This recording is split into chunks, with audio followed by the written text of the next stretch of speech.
萧王，再不打开城门，我便杀了你青梅竹马的未婚妻。这说话之人乃是敌军残暴冷酷的魏国大将军魏明。这次魏国侵犯大周边境，魏明铁血手腕，拿下大周边关数城。最终，大周才派出战神萧王，魏军也被萧王复还业阻挡在离城。就在这时，魏国奸细抓住了萧王青梅竹马的未婚妻白玄。魏将军用这种卑劣的手段，就不怕被人笑掉大牙？城楼上不见萧王的身影，只有年轻的扬武将军白明眉头紧皱。魏明手中的女子，正是他的嫡亲长姐。该被人笑掉大牙的人是你们萧王，堂堂大周护国战神，竟然连自己的未婚妻都保护不了，如此姿容绝色，倾国倾城，你们萧王当真不怜惜？想做什么？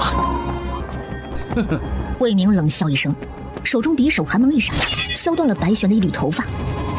可恶！哟，小将军生气了？不过是几根头发而已，你们萧王要是再不出来，我可就要剥光他的衣服了。哈哈哈哈哈哈！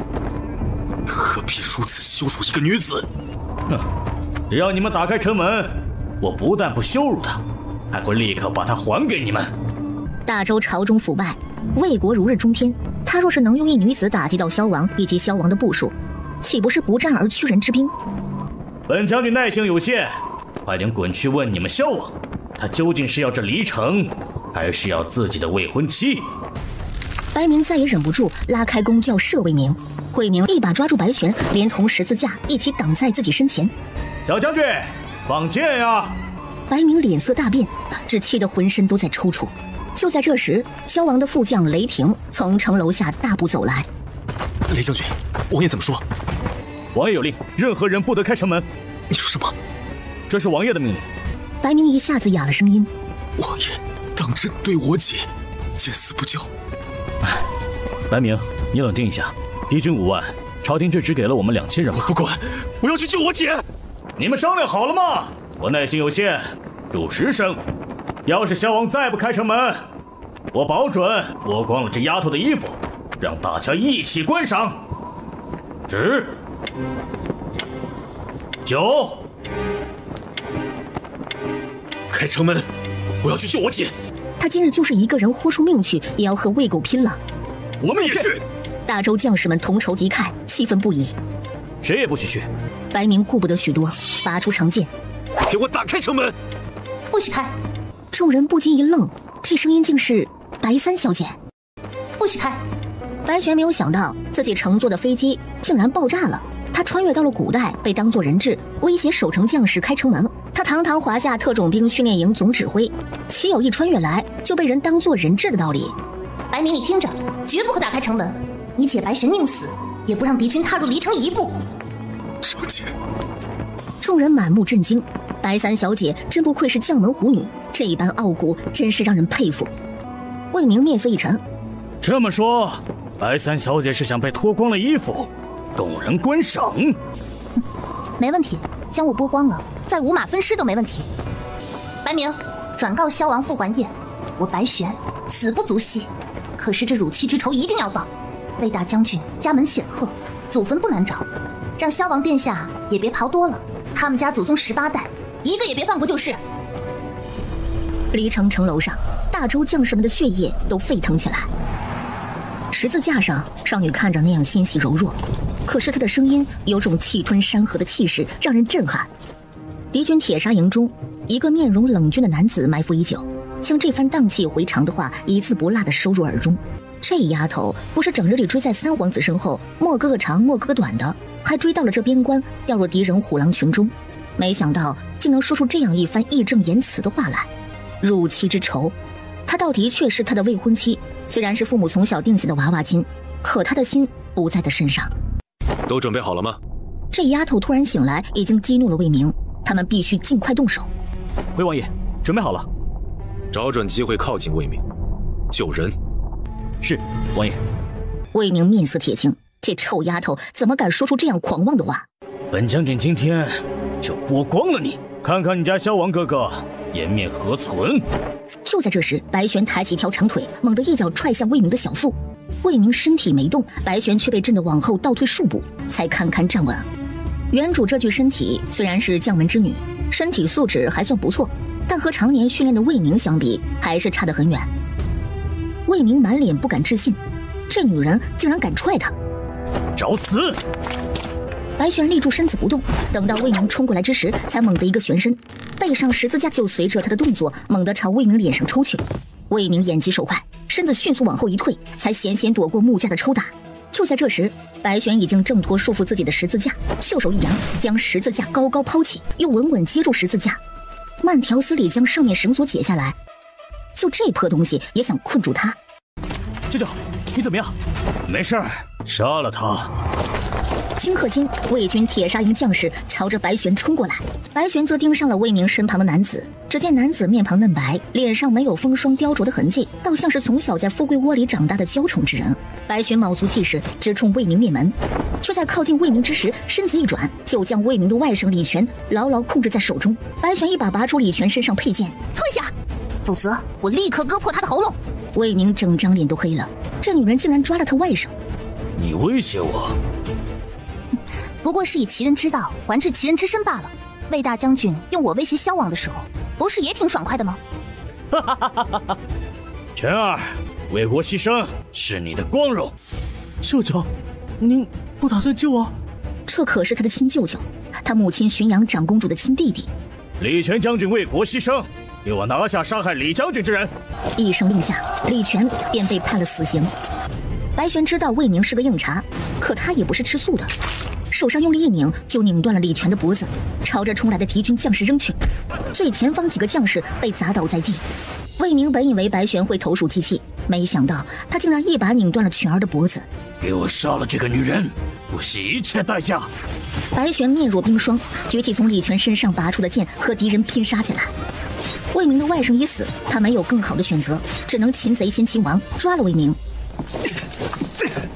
放开我！放开我！这会儿，离城的城楼上起了乱子，白明硬闯城门，被将士们合力出拿，押送到城楼上。王爷有令，不得开城门，给我绑起来！放开我！我要去救我姐！魏明瞅着城楼上，勾起唇角，臭丫头，真是好福气呀！没想到还有个肯为你送命的弟弟。话未说完，白玄手中长剑刺入他坐下马脖子，魏明坐下马儿，人力而起。魏明慌忙从马背上跳下来，堪堪稳住身子。可还不等他站稳，白玄已经整个人跳起来，骑在他背上，薅住他头发，将他头发用力的往后扯。挨倒也不吭一声的魏大将军被扯得头皮直掉，痛呼起来：愣着做什么？赶紧弄死这个女人！退下，否则我就刺死她！铁砂营将士紧张的脑门直冒冷汗。这女人和大将军焦灼在一起，实在难办。大将军性情暴戾，要是他们一不小心伤了他，定会被罚。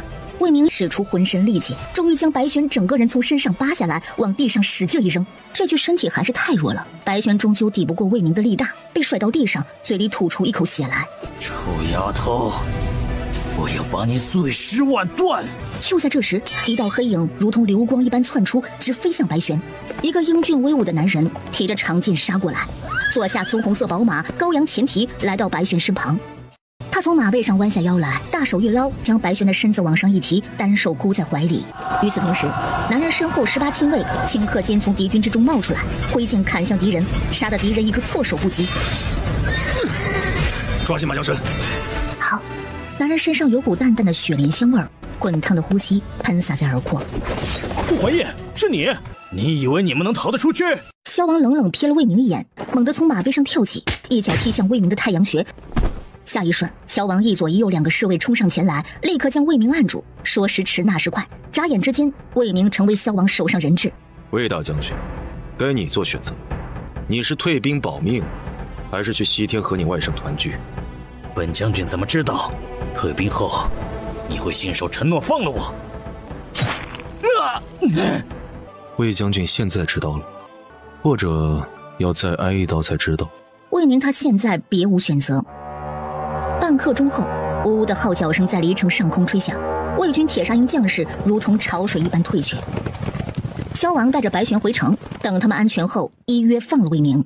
小王，你给我等着，不报此仇，我魏明誓不为人。随时恭候。萧王回城，大周将士们纷纷前来迎接。萧王眸光淡淡扫了一眼白玄，将身上披风解下，披到白玄的肩头。谢谢。萧王不禁微微一愣，这丫头会对他说谢谢了，不会因为他不支持三皇子而不待见他了？王爷，刚刚何不杀了魏明？杀他没用，魏国猛将如雨，杀了一个魏明，还有下一个魏明。如果当真杀了他，只会激怒魏国，不如羞辱一番，放他回魏国去，也叫魏国不敢小觑我大周。众将士们纷纷点头。王爷说的极是。大家的注意力转移到一旁的白玄身上，这白三小姐可不愧是王爷的未婚妻，巾帼不让须眉呀。白玄这会儿脱离危险，紧绷的神经忽然放松下来，身体竟有些支撑不住，脚步踉跄几下。白三小姐！萧王眼疾手快，将她拦腰抱起。快去找个女医过来。萧王抱着白玄回了他在边关临时住的院子。周妈妈和丫头小菊见状，忙扔下手中的盆儿前来帮忙。没过一会儿，雷霆匆匆赶来。王爷，这边关只有寻常医者，没有女医。问过这里当地的百姓了？属下问过好几个当地人了，他们都说这离城医馆里全是男大夫。傅环业不禁皱眉。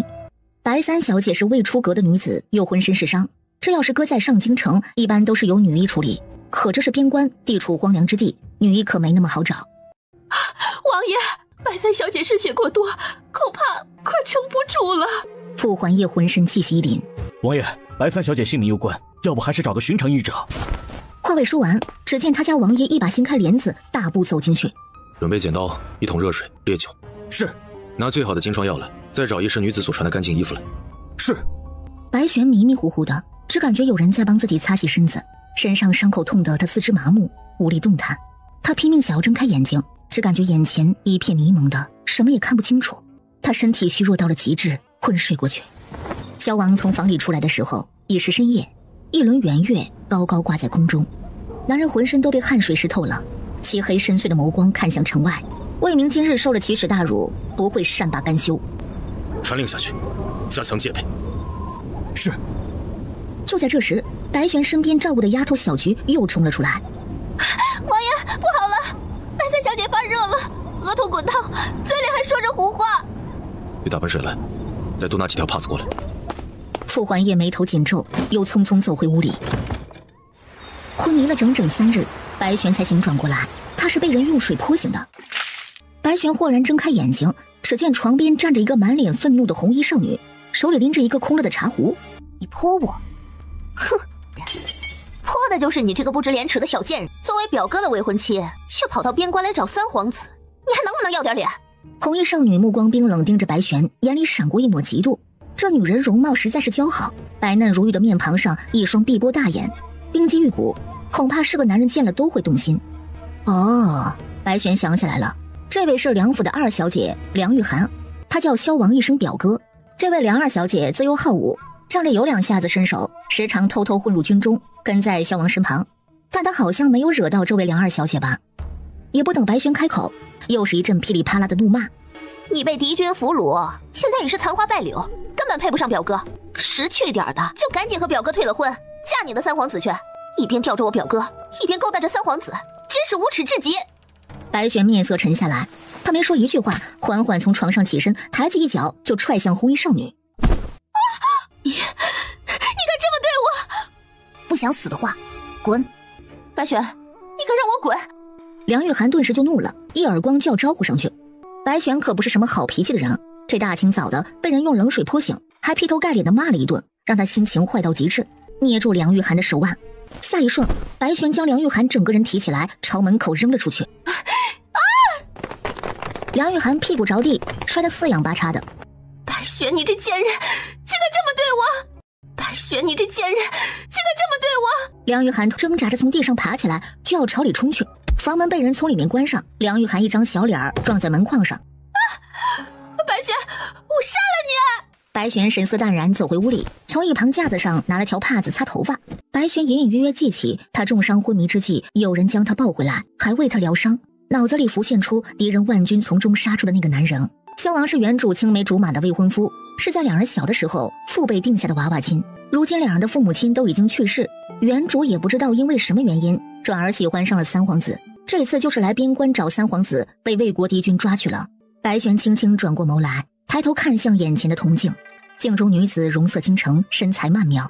但白玄更知道，在这弱肉强食的世界，若是没有自保能力，美貌也会成为一种罪过。既然他已经来到了大周，继承原主的身体，那就要活出个样子来。上一世他习惯了站在高处发号施令，这一世他同样打算站在权力的顶峰。把门给我砸开！没过一会儿，房门轰然打开，这些都是梁国公府的护卫，专门保护梁玉涵的。把这小贱人给我拖出来！护卫们一个个冲进去，完全不顾白玄是一个重伤未愈之人。然而怎么冲入房中的，就是怎么被扔出来的。最后一个直接被白玄举起来，重重砸到梁玉涵的身上。没长眼睛吗？没看到本小姐在你后边，你是不是想死？对不起，二小姐，我是真没看到您。废物，连个受伤的女人都搞不定。梁玉涵眉头紧皱，满脸狐疑。白玄怎么突然变得这么厉害？他是吃了大力丸吗？白玄轻轻倚在门框上，就跟看耍猴戏一般，看着倒在地上的人。梁玉涵气得直跺脚，脸上表情是一个大大的不服。突然，梁玉涵见身旁护卫手里拿着一张弓，不由抢过来，对准了门口的白玄。羽箭飞射而出，直逼白玄面门。白玄冷笑一声，身子一偏，箭羽射空，定到他背后的门框上。贱人，还敢躲！这一次他手上力道更大，羽箭以更快的速度射向白玄。白玄死定了！梁玉涵正洋洋得意地想着，忽然迎面一道罡风打来，只见他刚刚射出去的箭又飞了回来。梁玉涵大惊一跳，想要躲闪，已经来不及了。眼看着白玄下了死手，梁国公府护卫们皆是面色一变。就在箭羽射到梁玉涵面前之时，一只修长的手臂从旁伸出，凭空抓住梁玉涵面前的剑。梁玉涵已经吓得两腿发软，回过头来看向身旁男子，双眼通红。表哥，你可算是来了，我差点就被这女人给射死了。表哥，你可一定要为我做主啊！萧王目色冷锐，扫了梁玉涵一眼。你好好的来这儿做什么？梁玉涵自然不会说是来找白玄麻烦的。萧王身后，雷霆看了一眼门口躺着的梁国公府的护卫，还有什么不明白的？只是没有想到两人这次闹得这么厉害，差点出了人命。回去。我不回，人家还不是为了你。白玄这不知廉耻的女人根本就配不上你。王爷还为了救她冲入敌军之中，守了她3天3夜。人家心心念念的只有三皇子，刚才睡梦中还叫着三皇子的名字呢。住嘴！本来就是嘛，你忘了你身上寒疾是怎么来的了？还不是因为救他？你身子好不容易养好，因为救他寒疾复发，昨夜痛得死去活来的，值得吗？我寒疾发作跟他没关系，还不快把梁二小姐带下去！我又没说错，这边关天气本就寒冷，你又为了救他，在敌人铁砂营中待了一整夜，冻了腿。梁玉涵还在说个不停，雷霆赶紧让左右护卫将他拖下去。这些话是能当众说的吗？王爷不要面子的吗？空气中安静下来，萧王神色有些不太自然。白玄倚在门框上，一双乌黑灼亮的眼睛就那么肆意大胆地看着他，四目相对，两道视线无声交汇，两人谁也没有说话，似乎不知道该说什么，又似乎本就无话可说。半晌后，女子轻轻开口：我饿了，有吃的吗？比如青菜瘦肉粥。萧王对身旁人挥了挥手，立刻就有人去厨房。没过一会儿，一碗热气腾腾的粥端上来。这粥啊，看着十分软糯，里面瘦肉都炖烂了，没有2-3个时辰也炖不好，应是早就备着了。白玄安安静静地喝着粥，动作优雅，和平日里大不相同。萧王坐在白玄对面，等他吃完，才语气平缓地开口：有没有想过，万一真射中了梁玉涵，梁国公府的人岂会善罢甘休？王爷这是担心我，还是在担心自己的表妹？萧王薄唇轻抿，没有吭声。有些人惯会得寸进尺，你不吓他一下，他不会长记性。王爷来得晚，可能没有看见梁二小姐那几支箭也是奔着要我性命来的。教训他一下可以，但是不能要他命。我哪里要他命了？白玄轻笑一声，清脆的声音如同悠远的铃声，一下一下敲击在萧王心上。要不是本王来得及时，你那一箭就射到他心脏了。王爷不是来得挺及时的。萧王一阵无语。白玄3两口喝完碗里的粥，轻轻放下碗筷，瞅着萧王脸上有些僵硬的神色。梁玉涵没有分寸，射死了他却有梁国公这个父亲兜底，而他背后的白家无权无势，他本身也没有强大的势力。若是当真射死了梁玉涵，整个白府都会跟着遭殃。所以白玄不过是看着萧王过来，才射出那一箭的，吓唬梁玉涵罢了。萧王被他堵得没了话，这丫头看着温温软软的，可浑身气质大变。王爷若是有空的话，最好还是管一管自己的好表妹，可不是每次都能遇到王爷帮他挡箭。两人之间的气氛又是一阵奇怪。萧王静静看着白玄，神色莫测。白玄则轻轻靠在椅子上，光明正大打量着这男人的容颜。想到这男人冲入万军丛中救下自己，白玄的神色微微柔和一些。多谢王爷救命之恩，多谢王爷救命之恩。王爷身上的寒疾是怎么回事？没什么事儿，梁玉涵的话你不要放在心上，和你没关系。等你伤好了，本王亲自让人送你回上京。三皇子不会有事儿，你留在这儿也没什么用。我并不关心三皇子怎么样，我是在问你的寒疾。哎，今天太阳是打西边出来了，白玄不关心三皇子，反倒关心起他来了。本王没事儿。萧王有些不自在回了一句，起身就往门外走去。白玄盯着男人的背影，回想着他冲进敌人万军丛中救他的场景。他这个人啊，可不喜欢欠人人情。白玄目送萧王离开，沉默一阵，对伺候他的小菊说：“带我去找梁二小姐。”梁玉涵就住在不远处，绕过几个回廊就到了。这会儿啊，他正趴在床上，对着空气骂骂咧咧的：“你来做什么？看我笑话吗？本姑娘告诉你，我不会放过你的。白玄，你给我等着！”白玄只当是没有听到这些。你表哥身上的寒疾是怎么回事？怎么回事？还不是拜你所赐。表哥自幼身体就不好，当年你掉进冰窟窿里，表哥为了救你，把身上的衣服都给了你穿。自那以后就落下了寒疾，这些你都忘了。现在表哥身体好不容易好了些，谁知道你有作，好好的上京城不待，非要跑到这边关来找三皇子。表哥为了救你寒疾复发，昨天晚上差点没痛死过去。白玄不禁陷入沉默，他仔细回忆了一下原主的脑子，好像是这么回事儿。不过原主脑子里满是三皇子，这段记忆也就被他弱化了。眼看白玄默然不语，梁玉涵满是嘲讽：“你要是真有良心，就让你的好三皇子把药王谷那儿得来的驱寒丹给我表哥。”驱寒丹？对，驱寒丹能抑制表哥的寒疾。三皇子在哪儿？古阳城。白玄转身就往外走去，梁玉涵不由一愣，在白玄背后大喊：“喂，你真打算去啊？我可告诉你啊，从这儿到古阳城路上到处都是山贼土匪，到时候你要是被人给抓了，可别说我没提醒过你。”白玄理都没有理他，径直往外走去。萧王因原主落下寒疾，他占用了原主的身体，且战场上被萧王所救，给他弄颗驱寒丹也不过分。此去古阳城并不远，但是一路上山道崎岖，丛林密布，路也不好走。行至一处密林，忽然一道绊马索从道路中央横空而出。吁！白玄连忙勒住马缰绳，但是已经来不及了，马儿被绊倒在地。何人在此？大当家的，是个美人儿。岂止是个美人啊，这简直是个大美人好吗？哇，这么漂亮的美人儿，赶紧抓起来，给大当家的做压寨夫人啊！白玄神色冷冽，看向为首的三人。这三人穿得破破烂烂，一副吊儿郎当的样子。来人，把这小娘们儿给我抓起来！顿时10几个小喽啰朝白玄冲去。白玄周身气势一冷，一拳一个，一脚踢飞一个。这小喽啰们连白玄的一脚都没有碰到，也被打倒在地，惨叫连连。好一个小娘们儿，有两下子！老二、老三一起上！是大哥。白玄冷笑一声，3两下就将他手上斧头给夺了。三当家的见状，连忙举起剑朝白玄刺来。白玄直接绞了他手上兵器，将他撂倒在地。三人一阵傻眼啊！他们这就玩完了？说吧，你们想怎么死？哎，姑奶奶，我的好姑奶奶，我们不想死啊！不想死，还敢做山贼，半路打劫？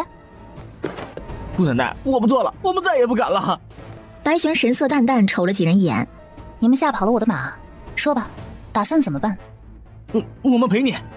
哦，对，我们陪你一匹马。白玄瞥向3个山贼头子，只见他们衣服上打满了补丁，一看啊就穷得叮当响。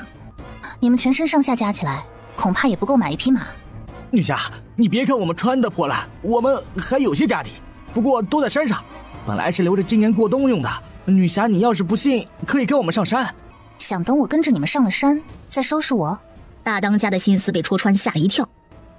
我们哪敢啊！女侠身手这么厉害，简直是我辈之楷模啊！女侠要是不嫌弃的话，就留下来做我们的头，以后我们跟着女侠你混。白玄忍不住嘴角抽了抽，他有点嫌弃，但是眼下他的马跑了，他也不能走着去古阳城啊。行吧，那我就姑且跟你们上山看看，你们有什么家当够赔我一匹马的？好啊，好啊！一群小喽啰连忙在前带路，招呼白玄上山。入夜，离城一片静谧，忽然一道尖锐的声音打破院子的平静。王爷，白三小姐不见了。人怎么不见的？王爷今日走后，白三小姐就去找梁二小姐问了王爷韩琦的事儿。梁二小姐说三皇子手里有驱寒丹，白三小姐可能是去古阳城找三皇子拿驱寒丹去了。你带人到城里四处找找。是，王爷。雷霆命令下去，带着人在离城到处寻找白玄。哪知一行人找了大半夜，也没有见到白玄的人影。入夜，梁玉涵睡不着觉，看着外面到处灯影幢幢，不禁从床上坐起来。一问丫头喜儿，才知道是白玄不见了。二小姐，奴婢怎么从未听说过三皇子的手上有驱寒丹呀？哼，他本来就没有。那小姐你骗白玄那傻子的，他活该，居然敢当众羞辱我，我让他不得好死。可是，小姐，奴婢担心王爷要是知道了。表哥就算知道了又怎样？白家已经没落了，难不成表哥还会为了区区一个白玄来怪罪于我啊？可是，别可是了，赶紧睡觉吧，白玄回不来了。梁玉涵刚刚闭上眼，门口就传来一阵嘈杂的脚步声。不好了，梁二小姐，王爷出城去了。表哥出城干嘛？据说白三小姐出城了，王爷是去找白三小姐。你们怎么不拦着表哥？这谁能拦得住王爷啊？梁玉涵气得面色铁青，白玄那个贱人根本不值得表哥为他如此。萧王带人从夜里找到天亮，终于在去古阳城的路上发现了一丝蛛丝马迹。王爷，这里有人打斗过。王爷，之前就有百姓报过，这虎头山附近有山贼，白三小姐多半是被山贼给抓了去。上山。王爷，这山上恐有危险，还是属下先带一队人马上去看看为好。本王亲自去。如果白玄当真遇到了山贼，后果不堪设想。约莫过了半个时辰，终于有了发现。王爷，找到了，山贼们正在洞中大吃大喝，他们放哨的已经被我们拿下，可以立刻杀进去。发现白三小姐了吗？没有，为了不打草惊蛇，我们没敢太靠近。走，去看看。萧王面色冰寒，周身散发着一股子杀意。此时白玄正被一群山贼簇拥着，坐着一张虎皮，大口的喝酒，大口吃肉。山贼们为了招待白玄，将自己所剩不多的存货全都拿了出来。哥俩好啊，四季财呀，五鬼手啊，666啊！众人划起了拳。山贼们本以为白玄会输得很惨，结果是他们自己输得很惨。大当家的，又该你喝了；二当家的，你又输了；三当家的，喝呀！三个山贼头子全都傻眼了。啊，咱们仨都划不过女侠呀！女侠威武！女侠威武！众人满是佩服地看着白玄，眼里冒出一颗颗小星星。女侠，你就留在我们虎头山做山大王吧，我们的山贼事业一定能做得红红火火的。是啊是啊，有了女侠，我们一定能混出个样子来，说不定还能吞并了隔壁山头的李老二他们。对，你们一群大老爷们儿有手有脚，为什么不自谋生气，做起了山贼呢？山洞中顿时一静，众人的动作都不自觉慢下来。女侠，这就说来话长了。自从边关发生战乱，百姓民不聊生，大家这日子都过不下去了，我们就走上了劫富济贫的道路。这贫的就是我们自己啊！男子汉大丈夫，国家危难之际，当挺身而出，为国效力。你们为何不去从军呢？女侠，不是我们不从军，这边关将士的军饷被层层克扣，到了士兵们手中都不剩下什么了。你说这将士们都吃不饱饭，还能打仗吗？那不是只能送命？有这种事，萧王知道吗？二当家的摆了摆手。这萧王啊，他现在是泥菩萨过江，自身难保，敌军5万，朝廷却只给他2000人马，这不是摆明了要萧王去送死吗？白玄不禁陷入一阵沉默。他虽然知道大周朝堂腐败，可是没有想到腐败到这个份上。这么说来，萧王如今的处境确实是难。他名义上是萧王的未婚妻，和萧王处在同一战线上，那他得帮帮萧王。报了，有官兵杀进来了！大家浑身一个机灵，连忙去拿自己的兵器。混乱之中，一队官兵已经冲杀进来。放下武器，缴械不杀！一群山贼们立时抱头，老老实实蹲在地上，连挣扎都放弃了。抬眸瞥见椅子上还坐着一人，正要厉声呵斥，赫然发现坐在椅子上的人正是他们要找的白三小姐。雷霆不禁嘴角抽了抽，脚下一让，身后男人高大挺拔的身影出现在山洞中。白玄微微挑眉，眼里一阵震惊。哎，萧王这会儿不是应该在离城想办法对付魏明吗？王爷来了，坐下喝一杯。萧王脸上表情快裂开了，一步一步朝着白玄走来。白玄不傻，一眼就看出这男人是专门来找他的。饿了吧？吃点东西。能不能别闹了？我怎么闹了？雷霆见气氛不对，忙上前解释。白三小姐，王爷担心您一个晚上。我要他担心吗？他不是留了纸条，说自己出城了，几日就回吗？雷霆一阵无语，一众抱头蹲下的山贼更是无语。嘿，这什么情况啊？眼前这位便是赫赫有名的萧王殿下。哎呀，女侠很硬气啊，连萧王都敢凶。白玄也不管萧王是什么神色，朝着地上几个山贼道：还蹲在那儿做什么呢？起来啊，自家人。山贼们一阵面面相觑，紧接着就笑嘻嘻地站起来。这大当家的惯会看眼色，连忙给萧王倒上一杯酒，又招呼小弟给萧王按摩肩膀。萧王袖子一拂，将几人挥开，浑身散发着冷气。都退下！现场气氛一阵冷凝，雷霆连忙让弟兄们全都退出去。山贼弟兄们眼见形势不对，也哆嗦着身体走了出去。这热闹的山洞里一下子就空旷冷寂起来。萧王满面阴霾，冷沉着脸，一言不发。有什么事儿就说。你就那么想见三皇子？是啊，要不是我的马被山贼弟兄们给吓跑了，我这会儿就已经到了古阳城了。你若真那么想见三皇子，大可以来告诉本王，本王亲自派人送你过去。一个人偷偷溜出城，难道你还想被魏明给抓去？第一，我光明正大的走的，没有溜。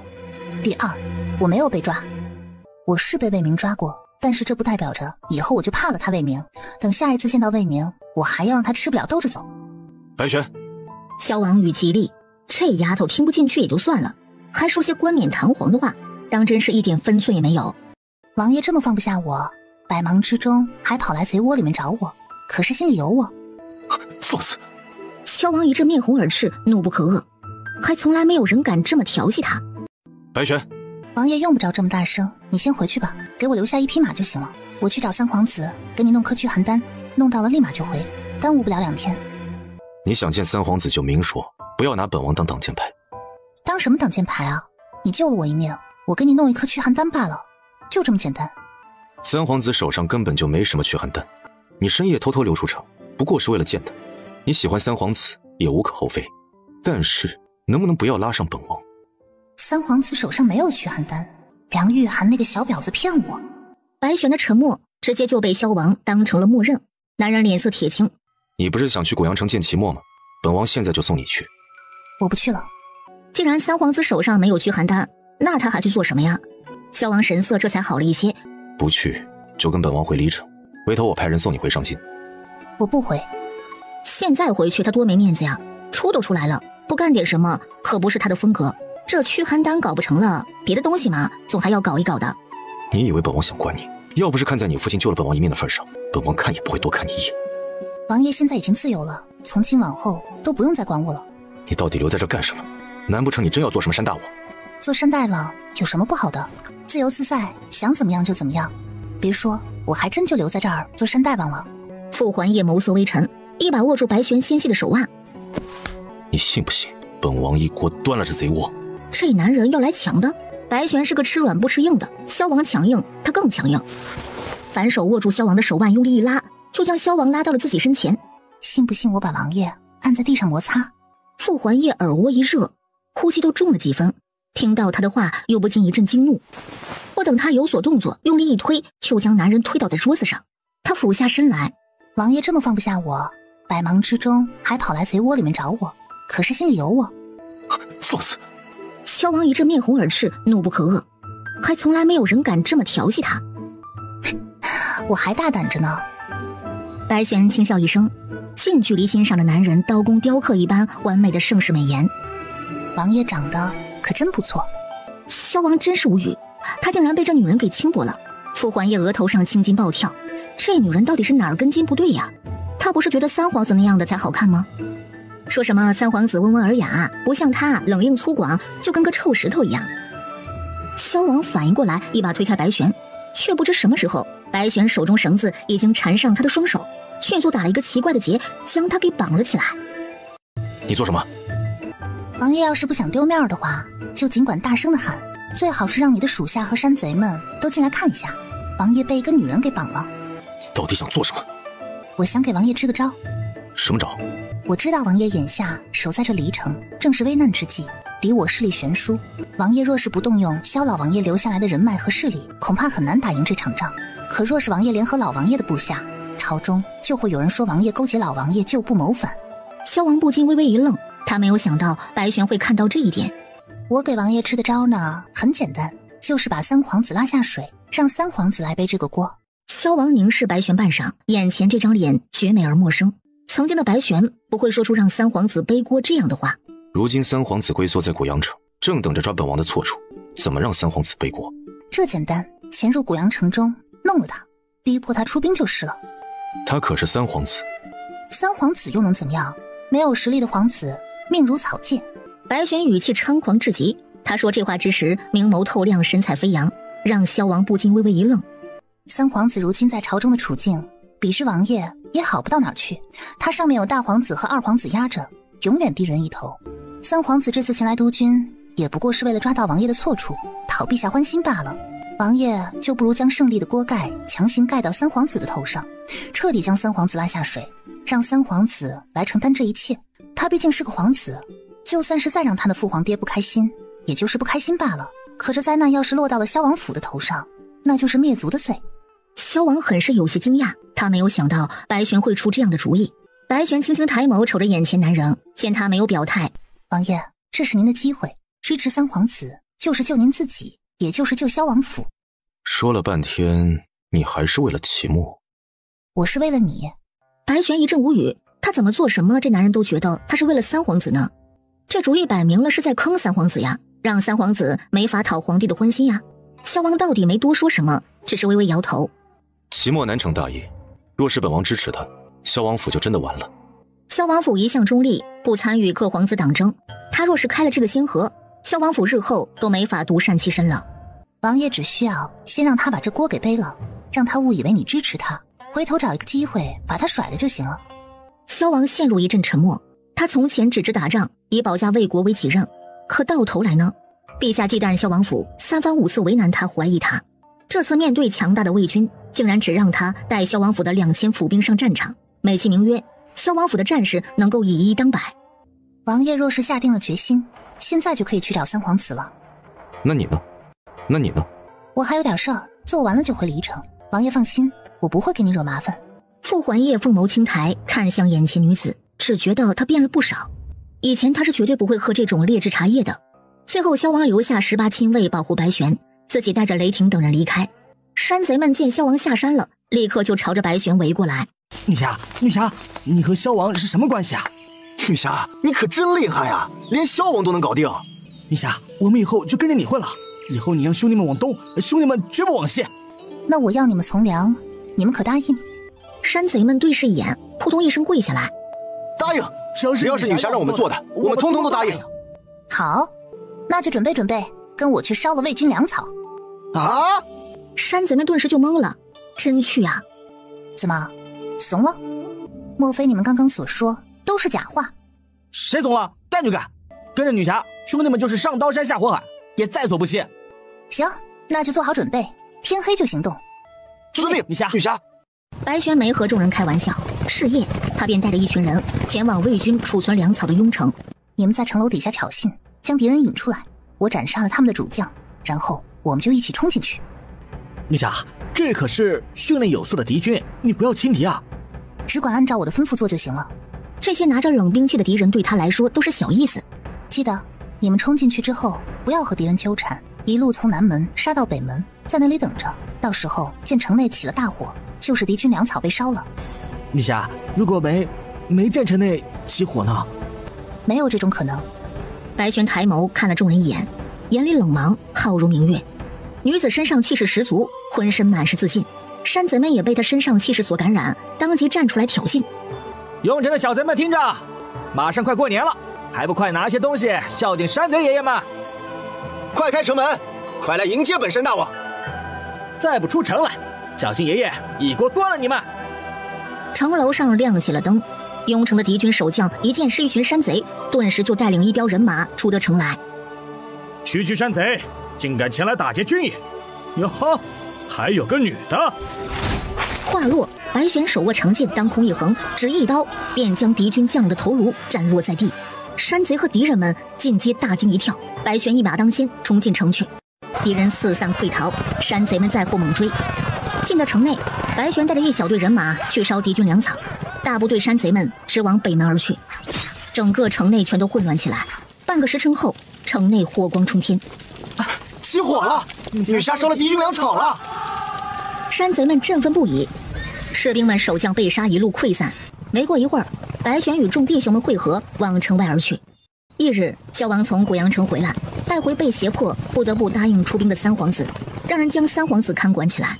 城楼上，萧王刚刚巡视一圈，留在白玄身边的一名亲卫来报：王爷，白三小姐昨夜带着山贼们烧了敌军粮草。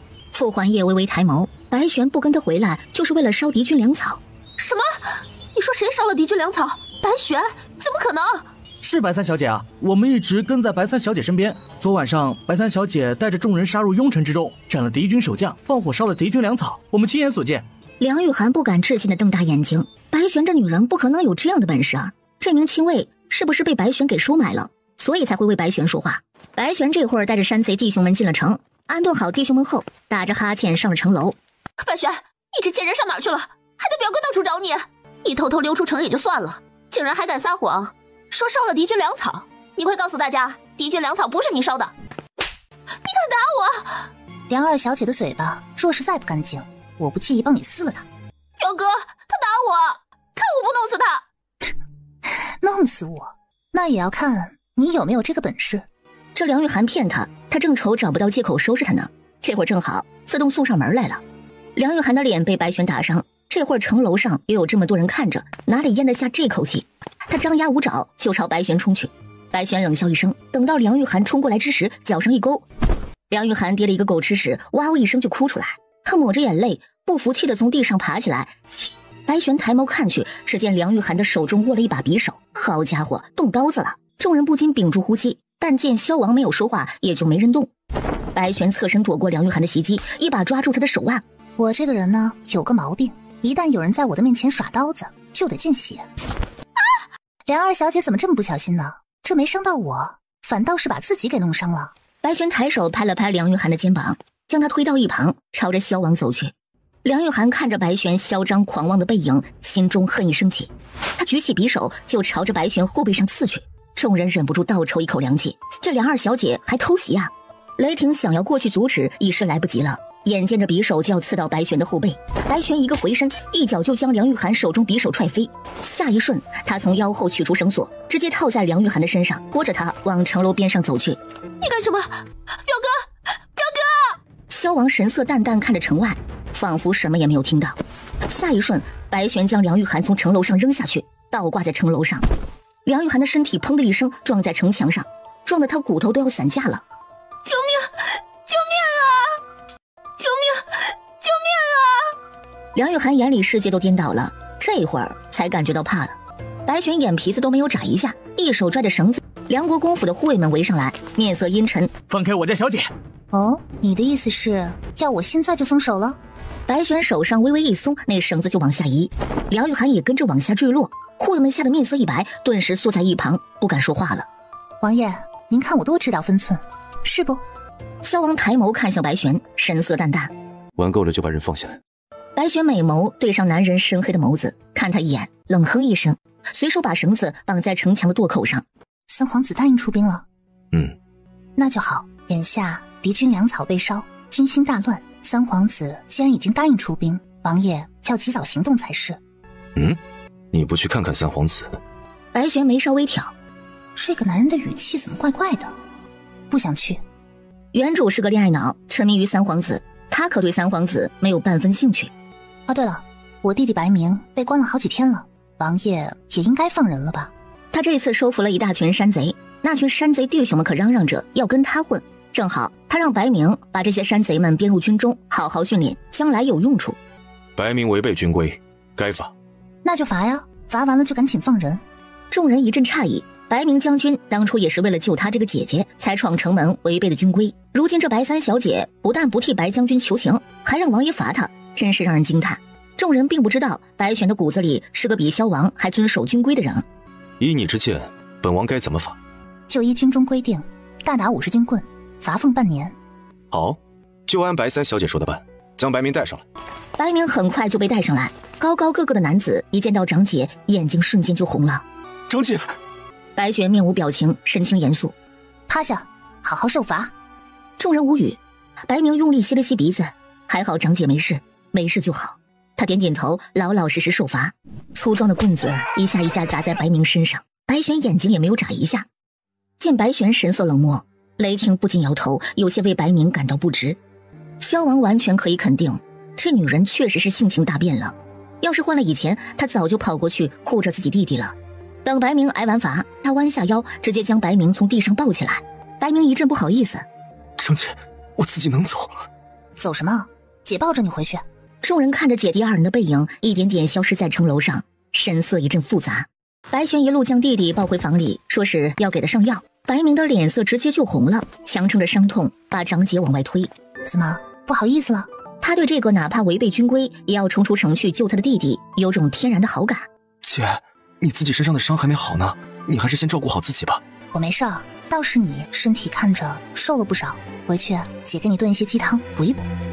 白明一听，顿时满脸拒绝。可别了，张姐，您还是别糟蹋鸡了。臭小子，怎么说话的？白玄被气笑了，这小子是在嫌弃他做的黑暗料理。对了，姐，听说三皇子答应出兵了，这事儿不会和你有关吧？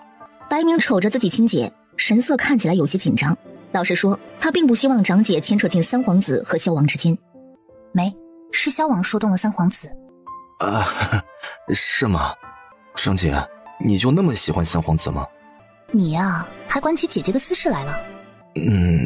张姐，我只是觉得三皇子或许并没有你想的那么好。白明满眼担忧，爹娘都不在了，他只有长姐一个最亲的人了，他只希望长姐能够平安幸福。行了，长姐都已经知道了，你赶紧让人进来给你上药。白玄揉了揉弟弟脑袋，大步往外走去。原主为了三皇子做了很多让人误会的事儿，三言两语也解释不清楚。等时间长了，大家便会知道他对三皇子可没有什么好感。昨晚上折腾一夜，白玄也累了，回房后便倒头大睡，这一睡就是2天2夜。白玄醒来的时候，萧王早已带着手下2000人马、萧老王爷部下以及三皇子手上的2万人马迎敌去了。忽然大门砰的一声被人撞开，院子里传来一阵吵闹声。白三姑娘，三殿下有请。白玄一看来者不善，随手将匕首插入靴子，又从梳妆台上挑了几根尖利的簪子放入袖中，这才目光幽冷地看向几人。你们这是请人的态度？三殿下耐心有限，还请白三小姐麻溜点跟我们走，不要敬酒不吃吃罚酒。这说话的口气直接就是威胁了。白玄耐着性子，我可是有什么地方得罪了三殿下？白三小姐做了什么自己清楚。他也就是让萧王坑了三皇子一把。难道三皇子已经知道了？不对啊，这些都是我和萧王私底下的谈话，没有人会知道才对。白玄一边思索着哪里出了状况，一边跟着三皇子的人走了出去。此时院门口梁玉涵的丫头喜儿见白玄被带走，赶紧回去禀报自家小姐。怎么样？回小姐，三皇子的人已经把白玄带走了。好啊，白玄这贱人竟然敢把我倒挂在城墙上，让我颜面尽失，那我就让他这辈子都无颜再见表哥。另外一边，许久未见，玄儿可有想念本宫了？白玄听了这暧昧不清的话，只觉得鸡皮疙瘩都要起来了。我不明白三殿下这话是何意。哼，这里只有你我二人，就不要再装了。殿下有事说事，没事的话，我还有别的事情要去做，就不奉陪了。齐墨神色一冷，朝门口几个彪形大汉微示意，白玄立时被人拦住。这么说，玄儿当真是不想本宫了？不想。干脆果断的2个字，犹如快刀斩乱麻一般，直接将原主和齐墨之间的纠葛斩得干干净净。看来梁二小姐说的没错，你一直都在玩弄本宫的感情，嘴里口口声声说着喜欢本宫，其实是为了萧王。萧王整天怀疑他做什么都是为了齐墨，齐墨则怀疑原主喜欢他是为了萧王。哼，真是有趣。白玄转过身来，强迫自己脸上露出一抹笑意。我和殿下并不相熟，以前或许是做出过什么事情让殿下误会了，但是今日一并说清楚。另外，我是萧王的未婚妻，如今我和殿下孤男寡女在这里会面，若是被有心人传出去，恐会累及殿下的名声，你我二人今后还是避着点好。这意思就是今后能不见面就不见面了。我们不相熟？哼，这香囊是你亲手送给本宫的，你该收吧。白玄随手接过香囊，静默不语。说啊，你要是和本宫不熟，你的贴身之物又怎么会在本宫身上？送错人了，这本是送给我未婚夫萧王的。白玄神色淡定，走到一旁，拿起柜子上剪刀，便将香囊剪成了2半。现在毁坏信物，未免太晚了。况且本宫这里还有。齐墨满面嘲讽，拿出一条手帕，只见雪白的丝绸上面用粉色丝线绣着一个小巧工整的玄字。白玄无语，他眸光淡淡扫过手帕，神色清冷。我以前可能喜欢过三殿下，又自觉配不上三殿下，就对三殿下死心了。这些陈年旧事又何必再提呢？白玄一边说着，一边慢慢走过去，从齐墨手中夺回手帕，撕成了碎布。齐墨脸色都黑了。陈年旧事？上个月你不是刚写信给本宫，说分别数月甚是想念，你千里迢迢从上京赶来，不就是为了见本宫一面？白玄确实没有想到，他堂堂华夏特种训练营总指挥，竟穿越到这样一个恋爱脑的身上。怎么，没话说了？有。白玄索性拉开一把椅子，自顾自地给自己倒了杯茶，慢悠悠地喝起来。他继承了原主的身体，也得处理一下原主留下的烂摊子。我以前确实喜欢过三殿下。哼，你的意思是你现在不喜欢本宫了？没错，我千里迢迢从上京赶来，只为了见三殿下一面。然而不幸在路上被魏军抓获，我心心念念盼望着三殿下前来救我，可是结果呢？殿下躲在古阳城，不发一兵一卒，还一来就对我兴师问罪。敢问三殿下对我可有一分真意？齐墨自知理亏，神色也缓和一些。本宫奉旨守在古阳城，不能擅自离开，你当体谅本宫的难处。哦，那如今殿下怎么能离开了呢？三皇子被堵得哑口无言，谁能想得到他是被那萧王那天杀的给绑来的？他如今就是和傅环业同一条绳子上的蚂蚱，这种丢面的事儿，他也不好当着白玄的面说出来就是了。梁二小姐说，你本是要去古阳城找本宫拿驱寒丹的。对。这么说，你承认自己接近本宫都是为了萧王？这有什么不对的吗？萧王是我的未婚夫，又为救我寒疾复发，我给他弄一颗驱寒丹，这怎么了？这么说，你的确在玩弄本宫感情。三殿下一个巴掌拍不响，殿下早知我是萧王的未婚妻，还对我勾勾搭搭，这传出去就不怕被人说闲话吗？本宫对你勾勾搭搭，不是你想方设法的爬本宫床吗？这些你都忘了？说话间，齐墨欺身而进，眼里满是轻浮。白玄眸光微沉，想调戏他。上一个调戏他的人命根子被他踢断了。怎么，三殿下这是发情了？齐墨先前就饮了一些酒，这会儿体内不知怎么的一股无名热火直往上冲，他整个人被踹得直往后退。三殿下若是想发情，怕是找错人了。白玄，你竟敢打本宫！我警告三殿下，下次要是再敢这样对我动手动脚，小心我废了你！齐墨头脑顿时清醒几分，可身体愈发燥热，朝着白玄扑去。白玄面色一沉，是他刚刚说的还不够清楚吗？还是说这男人觉得他的威胁毫无作用？白玄侧身一躲，齐墨扑了个空。装什么装？你不是早就想爬本宫的床了吗？今日本宫就给你这个机会，好好的把本宫伺候好了，什么都好说。他只要一想到萧王强行逼他出兵，还将他软禁在这儿，就是一肚子气。他弄不了萧王，还弄不了一个手无缚鸡之力的女人。你是自己乖乖过来，还是等着本宫去抓你？白玄心中冷笑，面上神色不变。来呀，殿下过来呀。这就对了嘛。等到齐墨靠近，白玄一把抓住齐墨头发，将他头揪得直往后仰。白玄提起桌上茶壶，就将里面的茶水全部倒在齐墨头上。贱人，你做什么？三殿下这就不懂了吧？这样玩才刺激，才有情调。白玄轻笑一声，握着茶壶的手一松。三殿下既然想玩，我就陪殿下好好的玩一玩。白玄说着，抓住齐墨衣领，用力一推，就把他推倒在满是瓷片的地上。你这贱人，瓷片扎到我了！你这贱人，瓷片扎到我了！他奋力挣扎起来，身子却被白玄死死地按住，鲜血从后背流下来，痛得齐墨面目狰狞。三殿下想要玩刺激的，就得付出代价，这点痛都忍受不了，还玩什么呀？齐墨愣愣看着白玄，只觉得他变了，变得放肆又大胆。白玄，本宫可是皇子，你胆敢伤害本宫，本宫回头禀告父皇，抽了你白甲。我好怕呀，我怕三殿下还没有来得及抄我的家，就被陛下给贬为庶人了。毕竟三皇子今日的行为和强抢良家妇女有什么分别？白玄死死压着齐墨，将他身体往碎瓷片里面按，让他一动也没法动弹。齐墨痛得龇牙咧嘴，朝门外大吼。白玄从他脚上脱下袜子，直接塞到他嘴里。齐墨不敢置信，瞪大眼睛，这女人竟然敢这么对他。就在这时，门口响起一道熟悉的声音：“表哥，喜儿亲眼看到白三小姐打扮的妖艳无比，到三皇子这儿来了。白三小姐还说要把自己作为礼物献给三皇子殿下。”白玄眸光眯起，梁玉涵的声音，怎么哪儿都有他？男人满面阴沉，径直越过守在门口的护卫。梁玉涵直接绕过萧王冲进去：“表哥，我就说白玄这贱人勾引三皇子吧！”只见三皇子双手被反绑着，嘴里塞了一块破布，仰面躺在铺满碎瓷片的地上。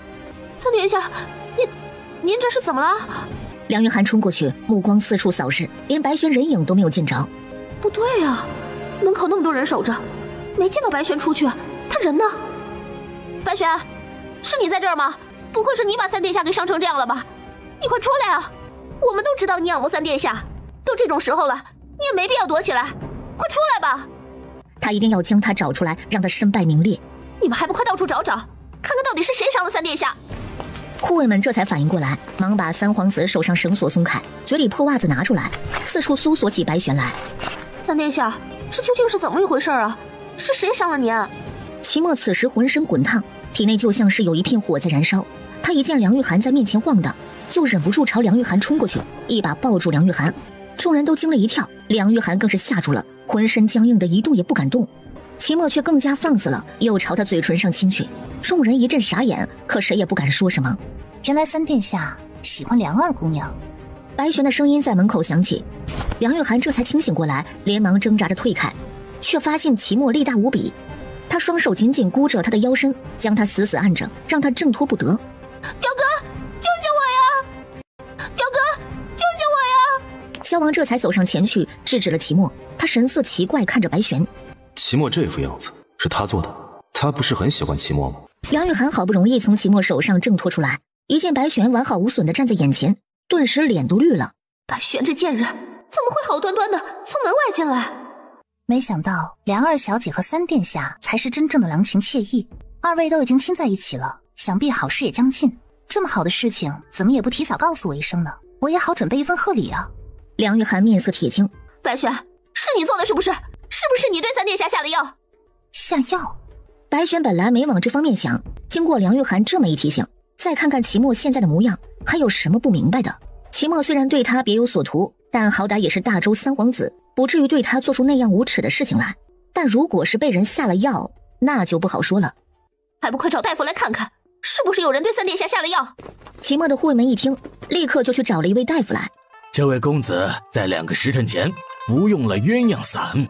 齐墨的侍卫们不禁面色一沉。大夫又替齐墨施了针，齐墨才慢慢清醒过来。三殿下，你还好吗？真没想到白玄竟然因为喜欢你，就对你做出这种无耻之事。梁玉涵的一句话，直接就把下药的罪责推到白玄头上。你耳朵聋了，还是脑子瘫了？大夫说了，三殿下是2个时辰之前中的毒。你们好生想想看，2个时辰前到底是谁来过这里？齐墨身边的护卫们齐齐看向梁玉涵。2个时辰前是梁二小姐来看三殿下，说是白三小姐玩弄三殿下感情，随后三殿下便怒气冲冲，要他们去请白三小姐过来。三殿下，小女冤枉啊！小女只是听说三殿下来了这离城，按照惯例来给三殿下请个安，行个礼而已。小女自幼仰慕的人是表哥，万没有对三殿下用这种下作手段的道理。倒是白玄一直仰慕三殿下，我看就是他对殿下用了毒。齐墨这会儿已经清醒了大半，他当然知道这不是白玄对他下的毒，可白玄这个女人竟敢这么对他，他今日就把这脏水往白玄身上泼。你还有什么可说的？对本宫用毒，罪大恶极，本宫回头就上报父皇，让父皇下旨抄了你们白家。三殿下，饭可以乱吃，话却不可以乱说，在陛下面前撒谎可是欺君大罪。三皇子脸色微变，欺君之罪他可担当不起。白玄，我们都知道你对三殿下情有独钟。不等梁玉涵说完，白玄一把揪住他衣领，将他整个人提过来。我看你是对三殿下情有独钟吧？这不，脖子上面还有吻痕呢，瞧这2个粉色的小草莓印在上面，可真好看。三殿下说，我为了得到你机关算尽，对你下毒。如果真是这样，那大家刚刚冲进来看到的，就该是我扒了三殿下的衣服和你如胶似漆的画面，而不该是你被我揍得满地找牙。这么说，你承认是你伤害了三殿下？没错，就是我亲手将某些对我欲行不轨之人狠狠地按在地上，暴打了一顿。白玄冷眸扫视过去，只看到梁玉涵心底发寒。有三殿下背上的伤口为证，我倒是要看看陛下会不会相信我机关算尽，为了三殿下却将三殿下弄得遍体鳞伤。齐墨脸色青一阵白一阵，他从前怎么不知道白玄如此伶牙俐齿？三皇子殿下欺辱良家妇女，更何况还是战功赫赫的萧王殿下未婚妻，就算是不被陛下责罚，也会被大周的百姓戳脊梁骨。萧王府在皇帝眼中是功高震主，可在大周百姓眼中是保护大周百姓的国之柱石。齐墨本就是污蔑白玄，现在被白玄这么一说，不禁有些心虚了。他姑且把这口恶气压下去，等回了上京再找白玄这贱人算账。梁玉涵却没有打算放过白玄。你血口喷人，分明是你勾引三殿下，对三殿下下了毒，还敢说三殿下污蔑你，真是不要脸！没有你不要脸，萧王殿下，到底是谁下的毒？一查便知。我只是送了些糕点过来，三殿下已经用了。用了也没事，再看看药铺里面有谁抓药不就行了。萧王对身旁雷霆吩咐：去查。表哥，不是我，你相信我。本王自然信，但本王更信事实真相。话落，萧王拂袖而去。他还真得好好查一查梁玉涵最近的行为，实在是太放肆了。萧王回房后没多久，雷霆便查到了结果。回王爷，梁二小姐身边的一个护卫去街口药铺买过药，正是鸳鸯散。把梁二小姐给本王叫过来。梁玉涵很快就被带上来。表哥，你刚刚为什么不帮我？帮你做什么？帮你污蔑我未婚妻的清白吗？还是说帮你下毒毒害三皇子？我没有，我只是……还敢狡辩！雷霆都已经查到了，你让人去买的鸳鸯散，是我身边的人自作主张，我真的没有。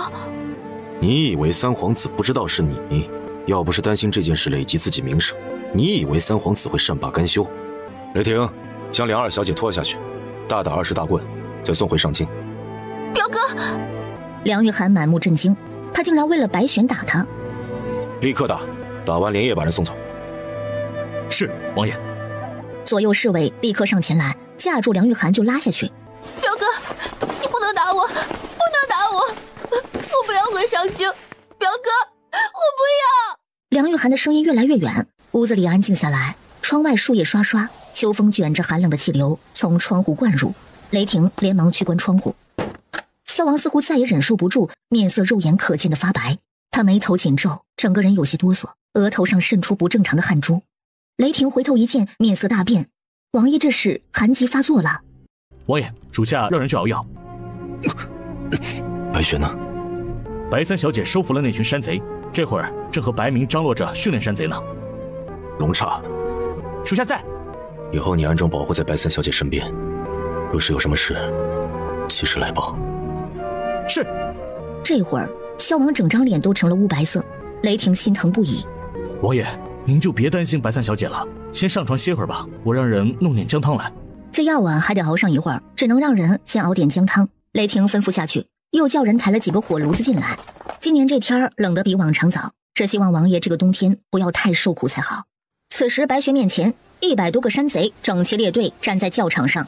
入了军中就得遵守军中的纪律，以前你们的那些山匪习性通通给我收起来，从今往后好好的训练，将来好上战场杀敌，建功立业。是，女侠。 3个山贼头子站在队列最前方，腰杆挺得异常笔直。以前他们在山上只以为做山贼大口喝酒大口吃肉就很痛快，直到女侠带他们闯入敌军大营，烧了敌军粮草，他们才感受到什么是真正的痛快。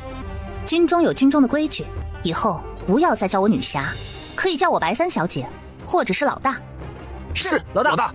山贼们异口同声选择了后者。白玄点点头，转眸看向身旁的白明。给他们领的盔甲和兵器都已经领到了吗？辎重那边的人说得王爷同意才行。这群弟兄们原本是山贼，如今虽然从了军，但是以前的身份毕竟不光彩。辎重管理的人以此为借口，拿王爷的身份来堵他。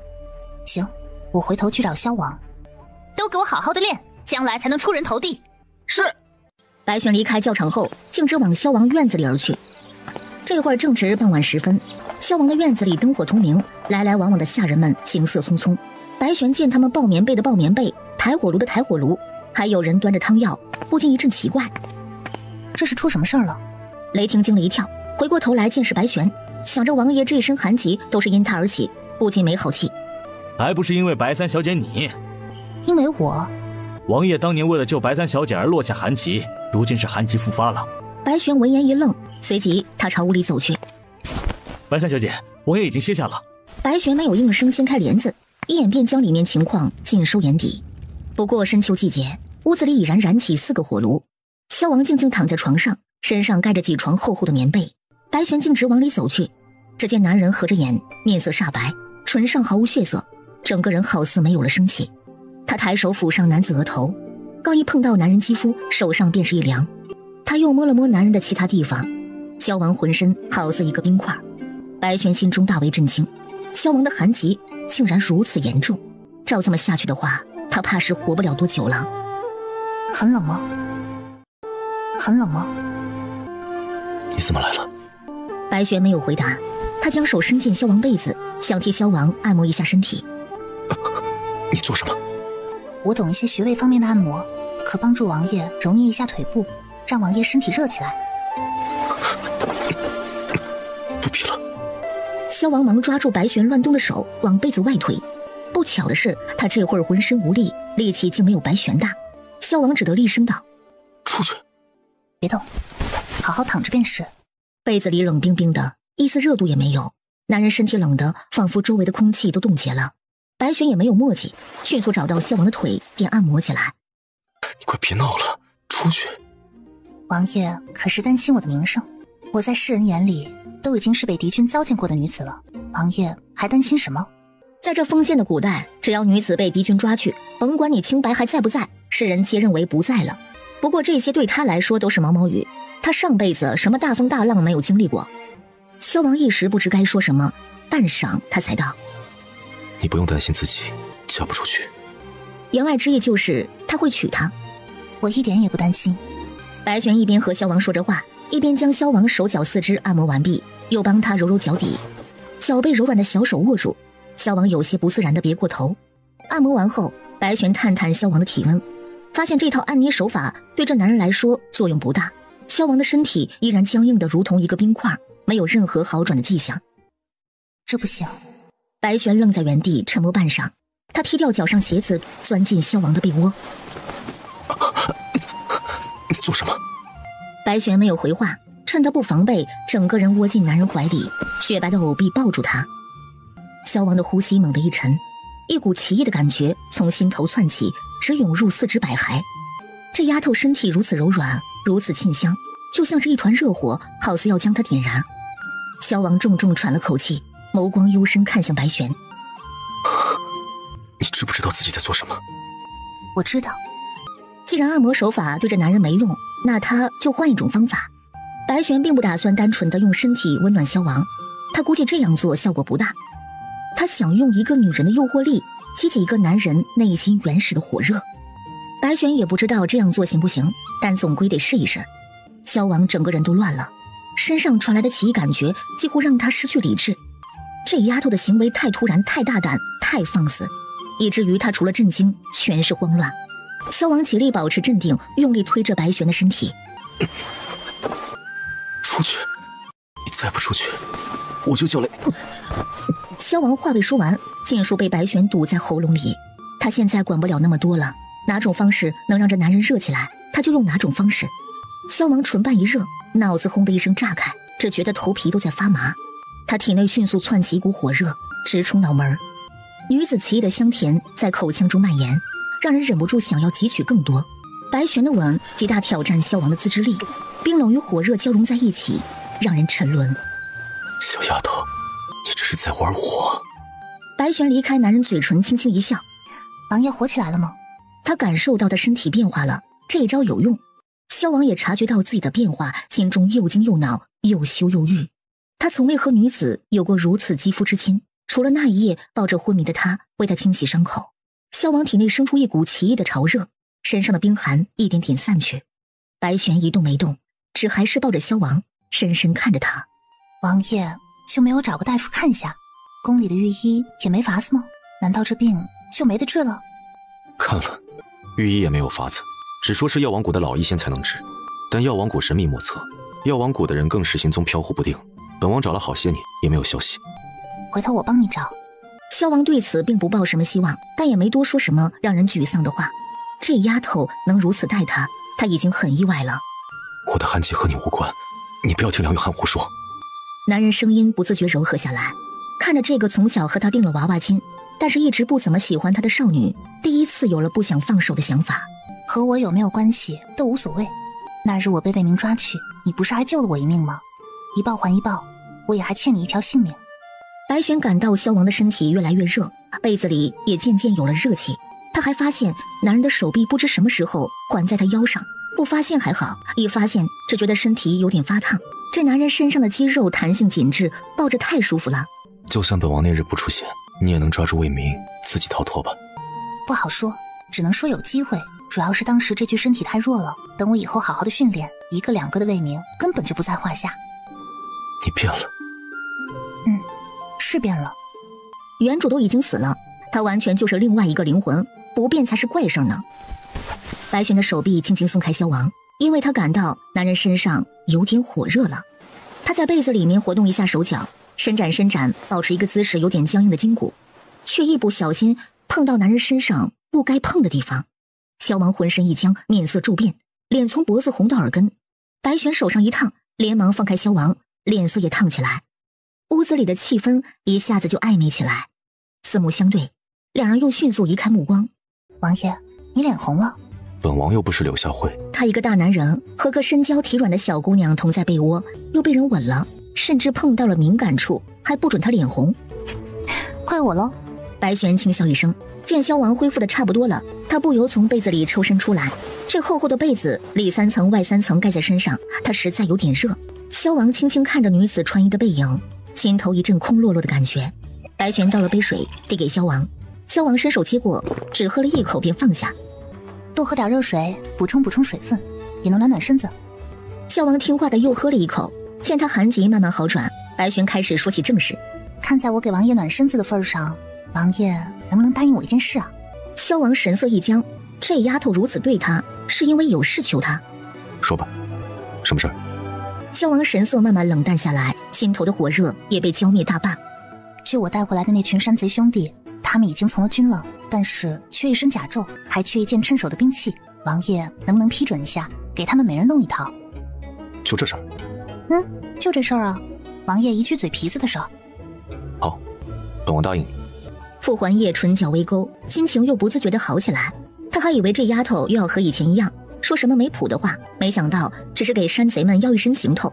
他们竟然已经入了军中，一身甲胄和兵器是该给的。本王丑话说在前呢，他们虽然是你的人，但入了军中就得严格遵守军纪，若是有违军令，本王定会严惩。放心吧，我已经叮嘱过他们了。白玄眉眼弯弯，笑得肆意。萧王就那样看着眼前女子，险些被她笑容晃花了眼。女子落落大方，明媚似火，不像一般闺阁女子那般娇羞，反倒带着几分与生俱来的豪气，让人看不够。白玄穿好衣服，缓缓走出门外。好好照顾你家王爷，切莫再受了寒气，往后天就更冷了，随时提醒你家王爷更衣，做好保暖。是，白三小姐。雷霆这会儿笑意满满看着白玄，态度恭恭敬敬的。这白三小姐比药还好使啊，要不以后王爷寒疾发作的时候，他直接去找白三小姐好了。翌日清晨，天光大亮，敌军撤退，离城危机解除，萧王正准备班师回朝的事宜。雷霆匆匆前来。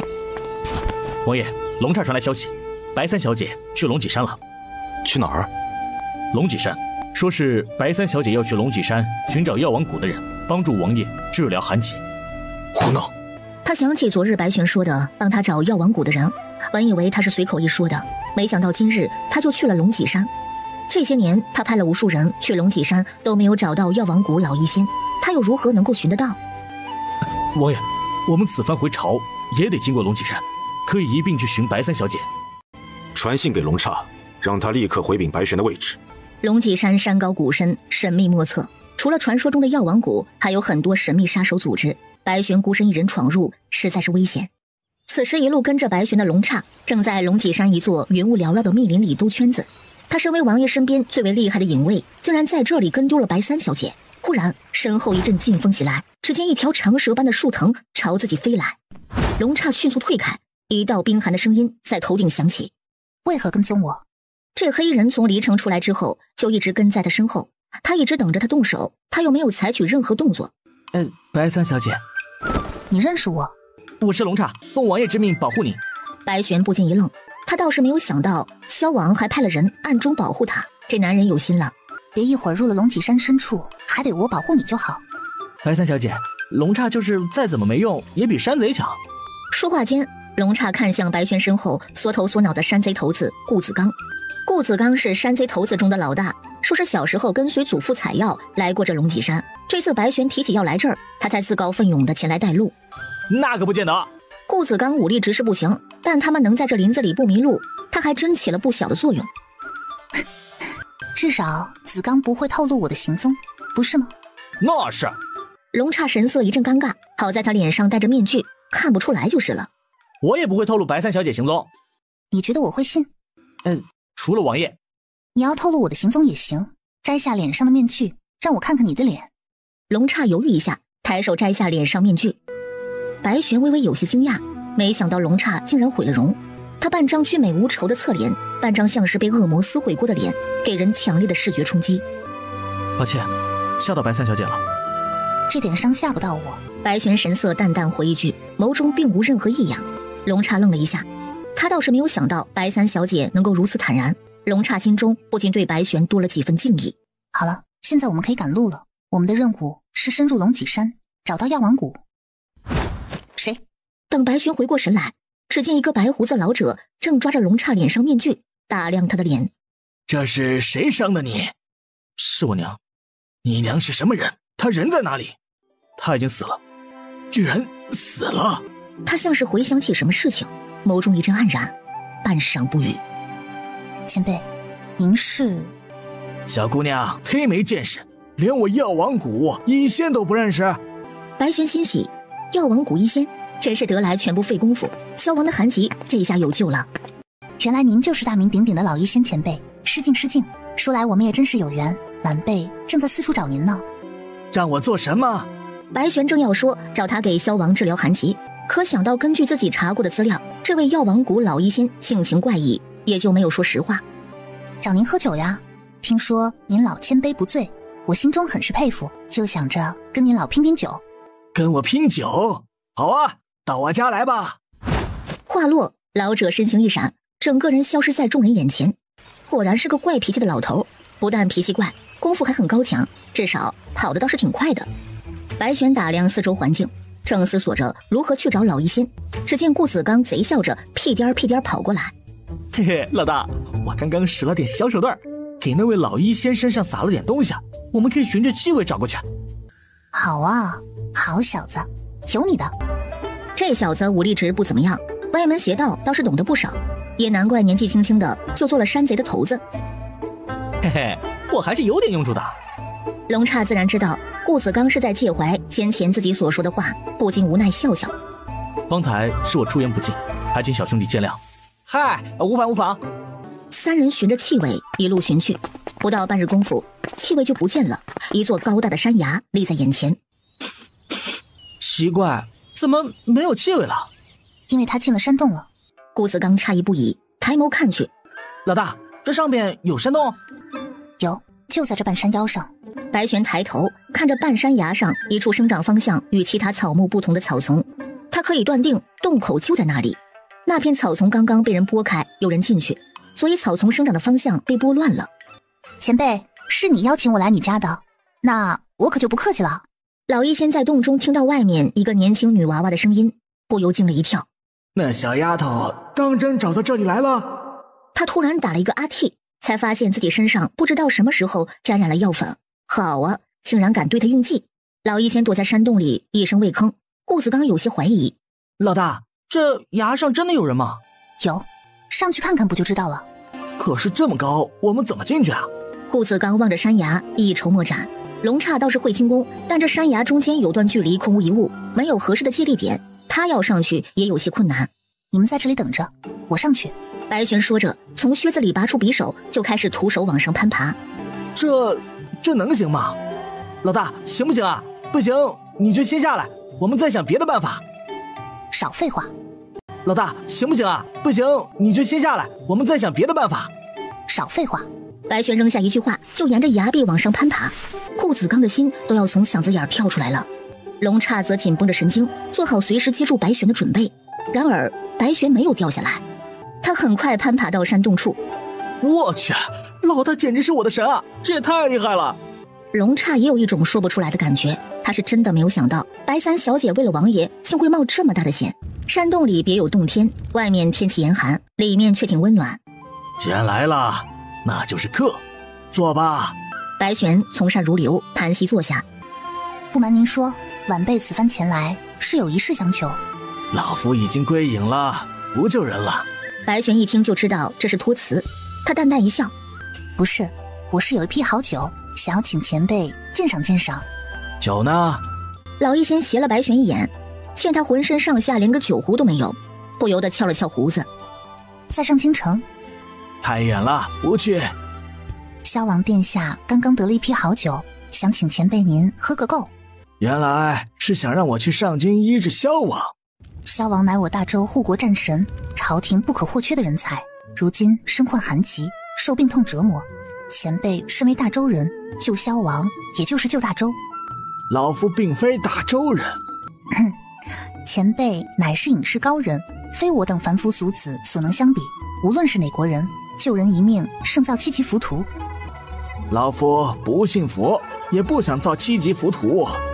那不知前辈想要什么？只要前辈肯医治萧王殿下，晚辈能够做得到的，一定会为前辈办到。老夫什么也不想要。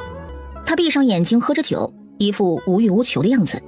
白玄默了一下，试探性开口：今日与我同行之人，也就是脸上有条伤疤的那位，是萧王属下。前辈若是想要在他的脸上试试自己的医术，或者想从他那儿了解些什么，不妨就跟我们走一趟。老一仙的心思被戳穿，有些惊讶看了白玄一眼，下一瞬他冷哼一声：不感兴趣。哼，威胁他？他可不是那么好威胁的。白玄不禁嘴角抽了抽，还真是一个油盐不进的倔老头。唉，那就没有办法了。白玄轻叹一声，从背后取出一条绳索。你想干什么？莫非想绑了我？既然前辈不同意跟我走一趟，那我就只能先入为敬了。前辈得罪了，前辈得罪了。老一仙神色一变，转身就要逃，却不知何时身下衣袍被白玄踩住了。哎，老前辈莫急。白玄先前已经见识过老一仙转瞬消失的本事，所以这次有了防备。老一仙连忙出手和白玄打了起来，谁知几招不到就被白玄制服。老一仙不禁瞪大眼睛，虽然他行走江湖靠的是医术和轻功，但也会些武功啊，不至于这么快就败在这丫头手上啊。不多会儿，白玄的身影出现在半山崖上，顾子刚和龙刹对视一眼，老一仙同意了。当他们看到仙风道骨的老一仙被白玄捆得结结实实，用一根绳子从山上掉下来时，整个人都大受震惊。他们万万没有想到，这白三小姐竟是用强的掳来了老一仙。老一仙一阵吹胡子瞪眼，这要是被他一群徒儿们知道了，还不丢死人了？臭丫头，你这是虐待老人！您鹤发童颜，一点也不老。龙刹背起老一仙，三人准备沿来路返回。这时山中起了雾，四处白茫茫的一片，顾子刚也有些认不得路了。一仙前辈，劳烦您给指一下路。见过把人绑起来让指路的吗？此时就见了。您要是不给指条前路的话，我可把您那心爱的酒壶扔到山底下去了。老一仙只气得胸口一阵起伏。臭丫头，沿着这些黑桑树走。白玄抬眸看去，只见他们右手边果然种着很多黑桑树，这些桑树看着好似杂乱无章，却以一定的秩序排列着，似乎在为人引路。几人朝着黑桑树丛走去，没过多会儿，白玄便觉得不对，与生俱来的警惕心告诉他，这树林里有危险。龙刹目光四顾，也警觉起来。白三小姐，小心！保护好老一仙。老一仙听到这话有些意外，这小娃娃心地不坏。小丫头，我可警告你啊，这山里吃人的妖魔很多，你要是不想葬身于此的话，就赶紧放了老夫，麻溜点离开。我们这不是正麻溜的带着您老人家离开吗？不就是一些穷凶极恶之人，他上辈子可见得多了去了。忽然一道阴恻恻的声音从桑林中飘出来。什么人敢单闯我月沙门？并非有意冒犯，只为借路经过。想要路过，留下性命。阁下有本事就来拿好了。话音刚落，前方桑树林中人影晃动，无数艳红花瓣在空中飞舞。漫天花瓣中，一顶挂着大红纱帐的轿子落在地上。轿子上斜斜躺着一个男子，面容冷峻。慕容月莎冷冷看着白玄几人，薄唇似笑非笑，脸上更添几分冰霜。白玄感受到他浑身爆发出的杀气，不由得更加警惕。门主，几个不起眼的小喽啰而已，杀了便是。你瞎，没看到他们背上扛着咱们龙脊山药王谷的老医仙？老医仙虽然医术高绝，轻功也是世上绝无仅有，可他武功并不厉害。本座让你顶嘴了。属下知错。白玄忍不住嘴角抽了抽，这火气可真够旺的。阁下，我们不为别的，只为借个路罢了。可以啊，留下命来就行。迄今为止，还没有人能够活着路过我月沙门的。月沙门是闻名天下的杀手组织，世人皆知月沙门杀手遍布天下，却没人知道月沙门的总部在这龙脊山深处。白玄眸色微沉，这月沙门门主动不动要人性命，似乎不讲武德，看来只能干了。白玄也不多废话，本着擒贼先擒王的策略，就朝大红色轿子冲去。月沙门的人都没有料到来人竟敢如此大胆，想要刺杀他们门主。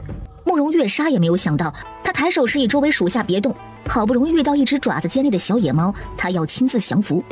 身后紫衣女子得到命令，连忙带人退下。白玄一跃跳入挂着红纱帐的轿子中，直攻慕容月莎的面门。慕容月莎冷笑一声，袖手轻抬，一把抓住白玄袭来的拳头。小丫头，胆儿真大。近看之下，慕容月莎发现白玄的容貌更是艳绝，不由一愣，将人拉近自己。白玄并不反抗，假意让慕容月莎得逞，并装作无力挣脱的样子。你放开我，放开我！就这三脚猫的功夫，也敢来袭击本座？白玄装作恼羞成怒的样子，奋力挣扎。慕容月莎笑得更加肆意。就在这时，白玄另一只手突然重拳出击。慕容月莎猝不及防之间挨了一拳，脑子都被打懵了。白玄趁这个机会，一脚将他从轿子上踢下来，手中一把冰冷的匕首抵在他脖子上。月沙门众人一阵傻眼，门主被这个女人挟持了。小丫头，你使诈！兵不厌诈。慕容月莎不禁满目怒容，她不过是多看了这丫头一眼，竟一时大意，被她给骗了。龙刹见得这一幕，不由得佩服，竟然短短一会儿的功夫，就降服了天下第一杀手组织月沙门的门主。月沙门主得罪了，拿绳子来，绑了。顾子刚拿着绳子走过来，被紫衣女子用剑指着，对白玄道：“放开门主，不然我杀了他。”好啊，你杀呀！不怕我先宰了你们门主的话，就动手好了。我倒是想看看，究竟是你们门主的命重要呢，还是我们几个小喽啰的命重要？好啊，我倒是想看看，究竟是你们门主的命重要呢，还是我们几个小喽啰的命重要？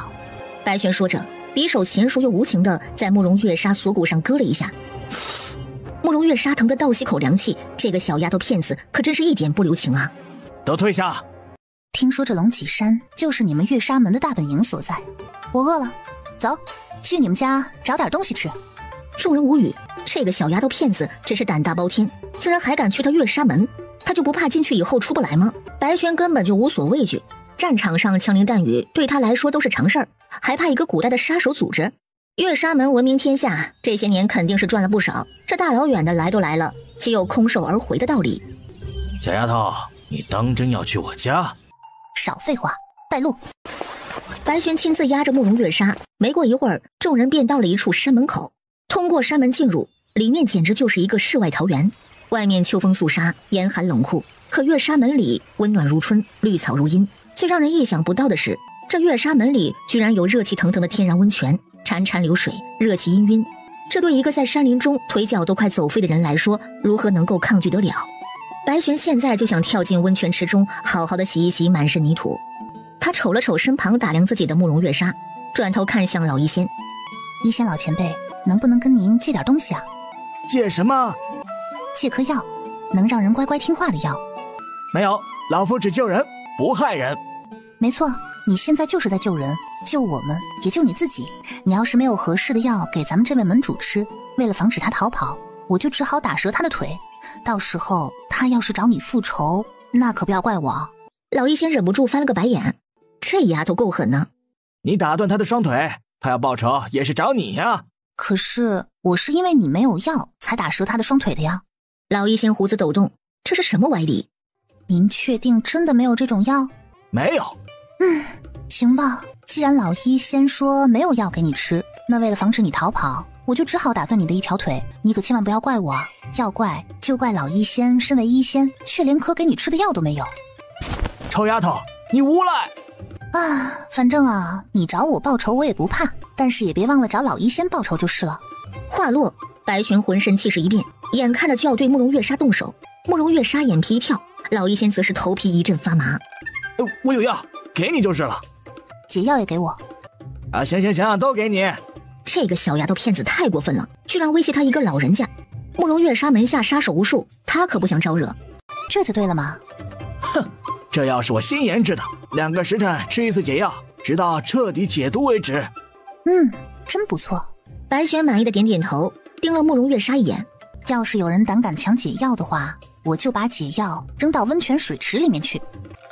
小丫头，不用这么麻烦，我绝不会跑的。白玄直接捏着慕容月莎的嘴巴，将药丢到她喉咙里。慕容月莎脸都黑了，她一个小小的丫头，做起事来竟比她还不讲情面。白玄先让慕容月莎下令，让她属下全部守在院外，又亲手将慕容月莎绑到院子里柱子上，用黑布蒙上她的眼睛。你们2个要不要泡温泉啊？龙刹摇了摇头，顾子刚则浑身都警惕着，哪还有什么心思泡温泉呀？他可不敢啊。白玄看着顾子刚反应，不禁一阵好笑。不用那么紧张，月莎门主在我们手上，没事儿。好的，老大。说是这么说，顾子刚心中还是警惕的不行。他们在这人生地不熟的，他真担心出什么事儿。老大也真是大胆，什么龙潭虎穴都敢闯，还敢在人家地盘上泡温泉，真叫人佩服。臭丫头，我想泡一泡。可以，只要你答应帮助萧王治疗寒疾。不答应，那白玄就不能给他泡温泉了。白玄让龙刹和顾子刚看着老医仙，自己则亲自盯着被绑在院子里的慕容月莎进入温泉池中泡起了温泉。小丫头，你要当着本座的面沐浴。白玄没有搭理他，只是再三确认他眼睛被蒙着，身上也被他用绳索以特殊的手法绑着，便怡然自得躺在温泉池中。池中热气缭绕，水波荡漾，还漂浮着娇艳的新鲜花瓣。这本是月莎门的人为慕容月莎准备的，没想到他们的门主竟然被人给抓了。白玄舒舒服服地躺在池子里，伸展开手脚，让温暖的泉水浸泡4肢百骸，只觉得整个人都酥了。哎呀，太舒服了！泡着泡着，忽然觉得气氛有些不对。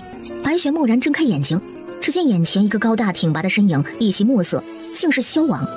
这男人不知何时竟神不知鬼不觉地出现在这里。眼前男人如芝兰玉树一般站在温泉池边，一身风尘仆仆，冷锐的眉眼之间尽是寒霜。他一路马不停蹄赶来，这丫头竟然在月莎门泡温泉，看她的样子似乎还极为享受。龙刹的消息传得可真快。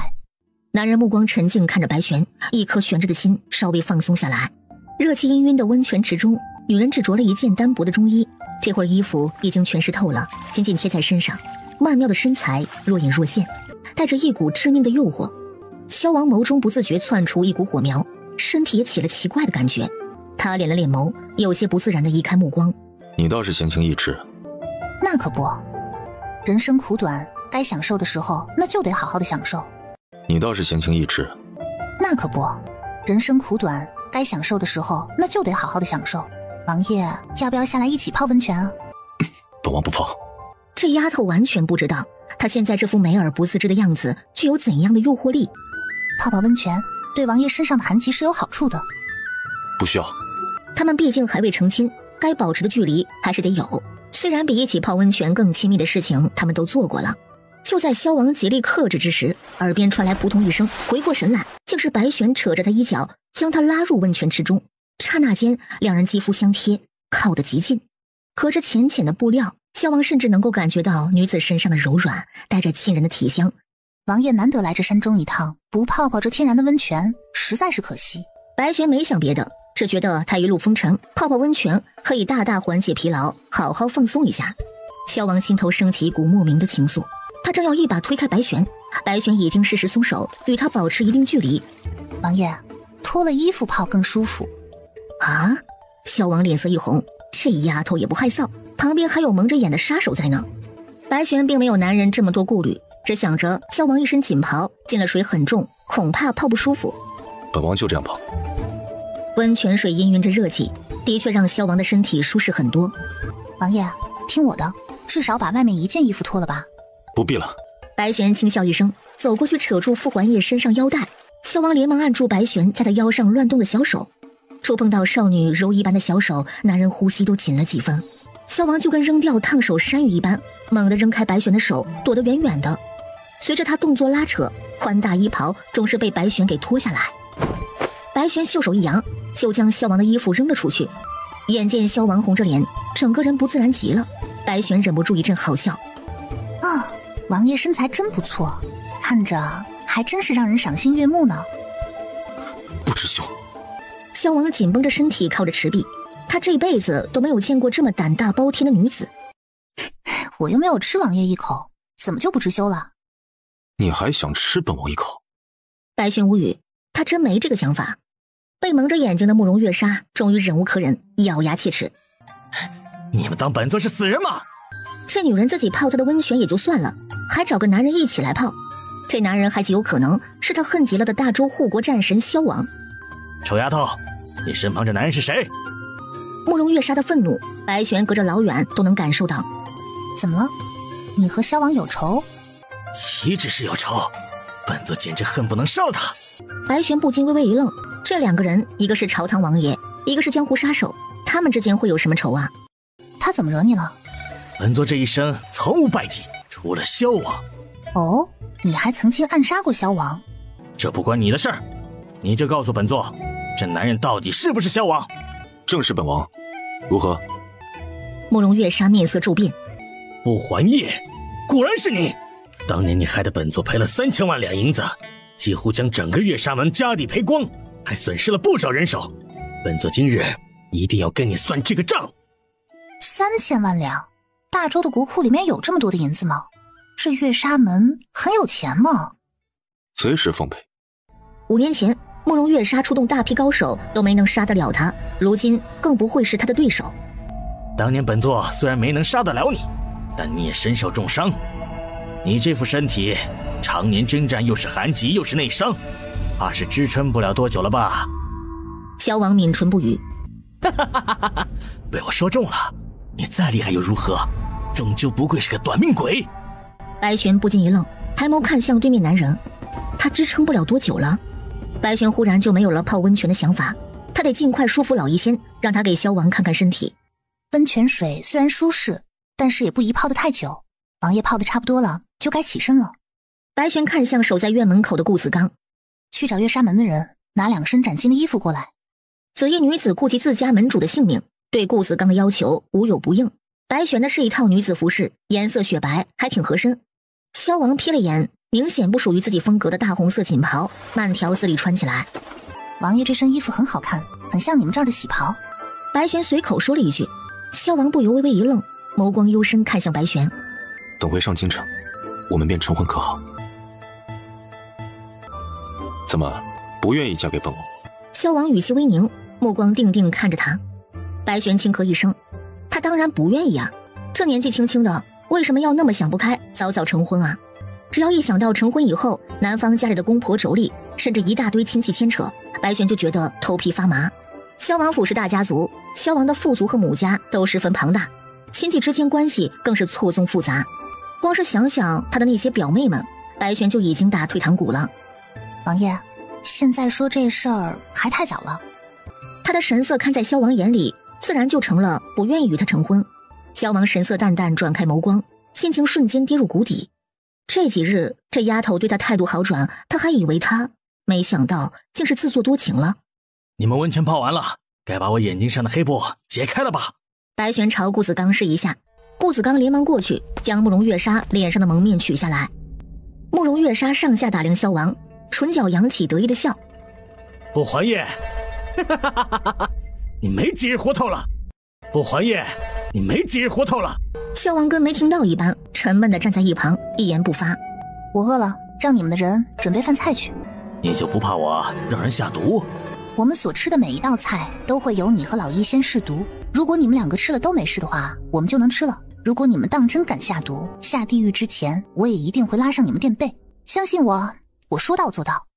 饭菜很快就端上来了，香喷喷的，摆了一大桌子，什么都有。白玄抬眸看着直咽口水的老医仙，前辈，您尝尝看是否有毒？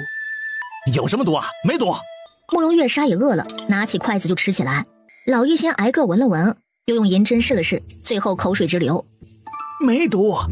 说着，老医仙就拿起筷子大快朵颐起来。等他吃了2块鱼肉，正准备风卷残云之时，白玄按住他的手。医仙老前辈，您看着萧王身上的寒疾如何？先吃饭，先看病。小丫头，你欺负老年人。您身为一代神医，医术卓绝，为何不肯医治一个病人呢？萧王已经病入膏肓，没法治。现场气氛顿时就是一凝。我就说傅怀也没救了吧。白玄放下手中筷子，心中有种说不出的失落。这男人当真没救了吗？小丫头，吃饭了。白玄吃着美味的饭菜，却觉得没什么滋味。要想救萧王，也不是没办法，除非什么？除非老夫心情好了。这是个老顽童吗？这么看着老夫干什么？老医仙一边往嘴里塞着食物，一边含糊不清地说：只准你欺负老夫，不准老夫便便你啊！那敢问您什么时候才能心情好啊？你不是说上京有很多美酒等着老夫吗？等老夫尝遍了那些美酒，心情就好了。白玄莞尔一笑，给老医仙夹了一块鱼。来，您老多吃一点。哎呦，臭丫头，我可告诉你啊，献殷勤也没用，我还没答应你救萧王呢。老医仙虽然没有答应，但是却愿意跟他们去上京。白玄更愿意相信，他内心里是想救萧王的，只是不知道出于什么原因才说不救。白玄也不急，只要老医仙去了上京，有的是时间好好的沟通。萧王看着小丫头为了他身上寒疾情绪波动，心中一阵奇怪，这丫头不愿意嫁他，却很关心他的身体。慕容月莎则是冷笑一声，他看着事情可没有那么简单。老医仙连龙脊山穷凶极恶的人都愿意出手相救，如今却推诿不救萧王，一定是萧王身体不行了。老医仙为人善良，又不好说的那么死，打击白玄和萧王，所以才说能救。白玄吃完饭，拿起帕子擦了擦嘴，目光看向一旁的慕容月莎。看我干嘛？看我干嘛？你现在在我手上，所以呢？你打算出多少赎金救自己？慕容月莎一阵无语，这女人抓了他还不算，居然还想打劫他。这女人知不知道，现在他们是在她的地盘上。她身上绳索在吃饭时给她解开了，但脚和身体还被捆绑着。你想要多少？白玄伸出手指比了个5。5万两。慕容月莎松了口气，还好这丫头不算狮子大开口。给你500万两，一个铜板也不能少。啊！慕容月莎恨得牙痒痒。老医仙的胡子抖了抖，手里酒壶都有些握不稳。这是要赎金的吗？这是抄家呀！你觉得我有这么多吗？有啊，要不是看在5年前你刺杀萧王失败，赔了3000万两的份上，就不只是这个数了。慕容月莎不禁深吸一口气，极力抑制自己当场暴跳。5年前他就栽在了萧王手上，差点赔光了月莎门的老底，如今好不容易手上有点积蓄，又要栽在这丫头手上。要钱没有，要命一条。要是谁都能在他这儿狠狠敲上一笔，那他以后还在江湖上怎么混啊？你确定不给？既然不给赎金，那你也没有什么用了，我只好杀了你。小丫头，好大的口气，你还真当本座是怕死之人？今天你们有一个算一个，除了老医仙，都给我交代在这里。话落，慕容月莎挣开身上绳索，面色冷酷盯着白玄。他不过是将计就计，陪着小丫头玩玩，看他到底来月莎门做什么。这丫头还真以为他不行。来人，给我包围起来！大厅外一阵纷乱的脚步声，慕容月莎的属下不知何时已经集结起来，将这里围得铁桶一般。你该不会以为就你手下有人，本王就是空手而来的吧？你手下2000兵马还没在大战中败光吗？看来月莎门主并不知道，本王手下的2000人马可以随时补充。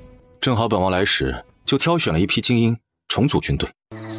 哼，难怪皇帝一直想搞死你。他虽然身在江湖，可也明白萧王对于大周朝的意义。萧王的权力只怕远不止于此。要么给银子，大家相安无事；要么拼个鱼死网破。那就鱼死网破。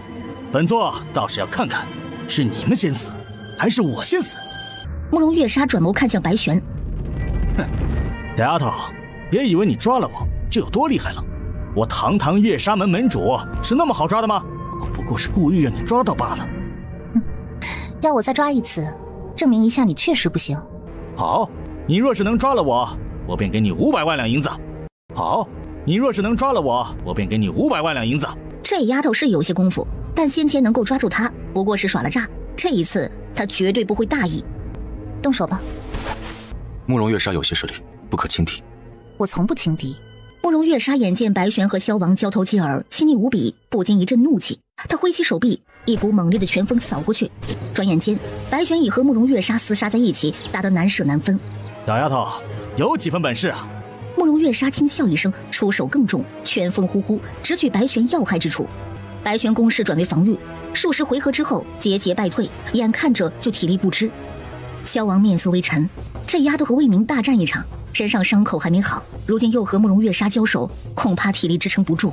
慕容月莎眼见白玄快不行了，不由笑道：“小丫头，加油啊！”白玄面色一怒，猛烈发动反攻。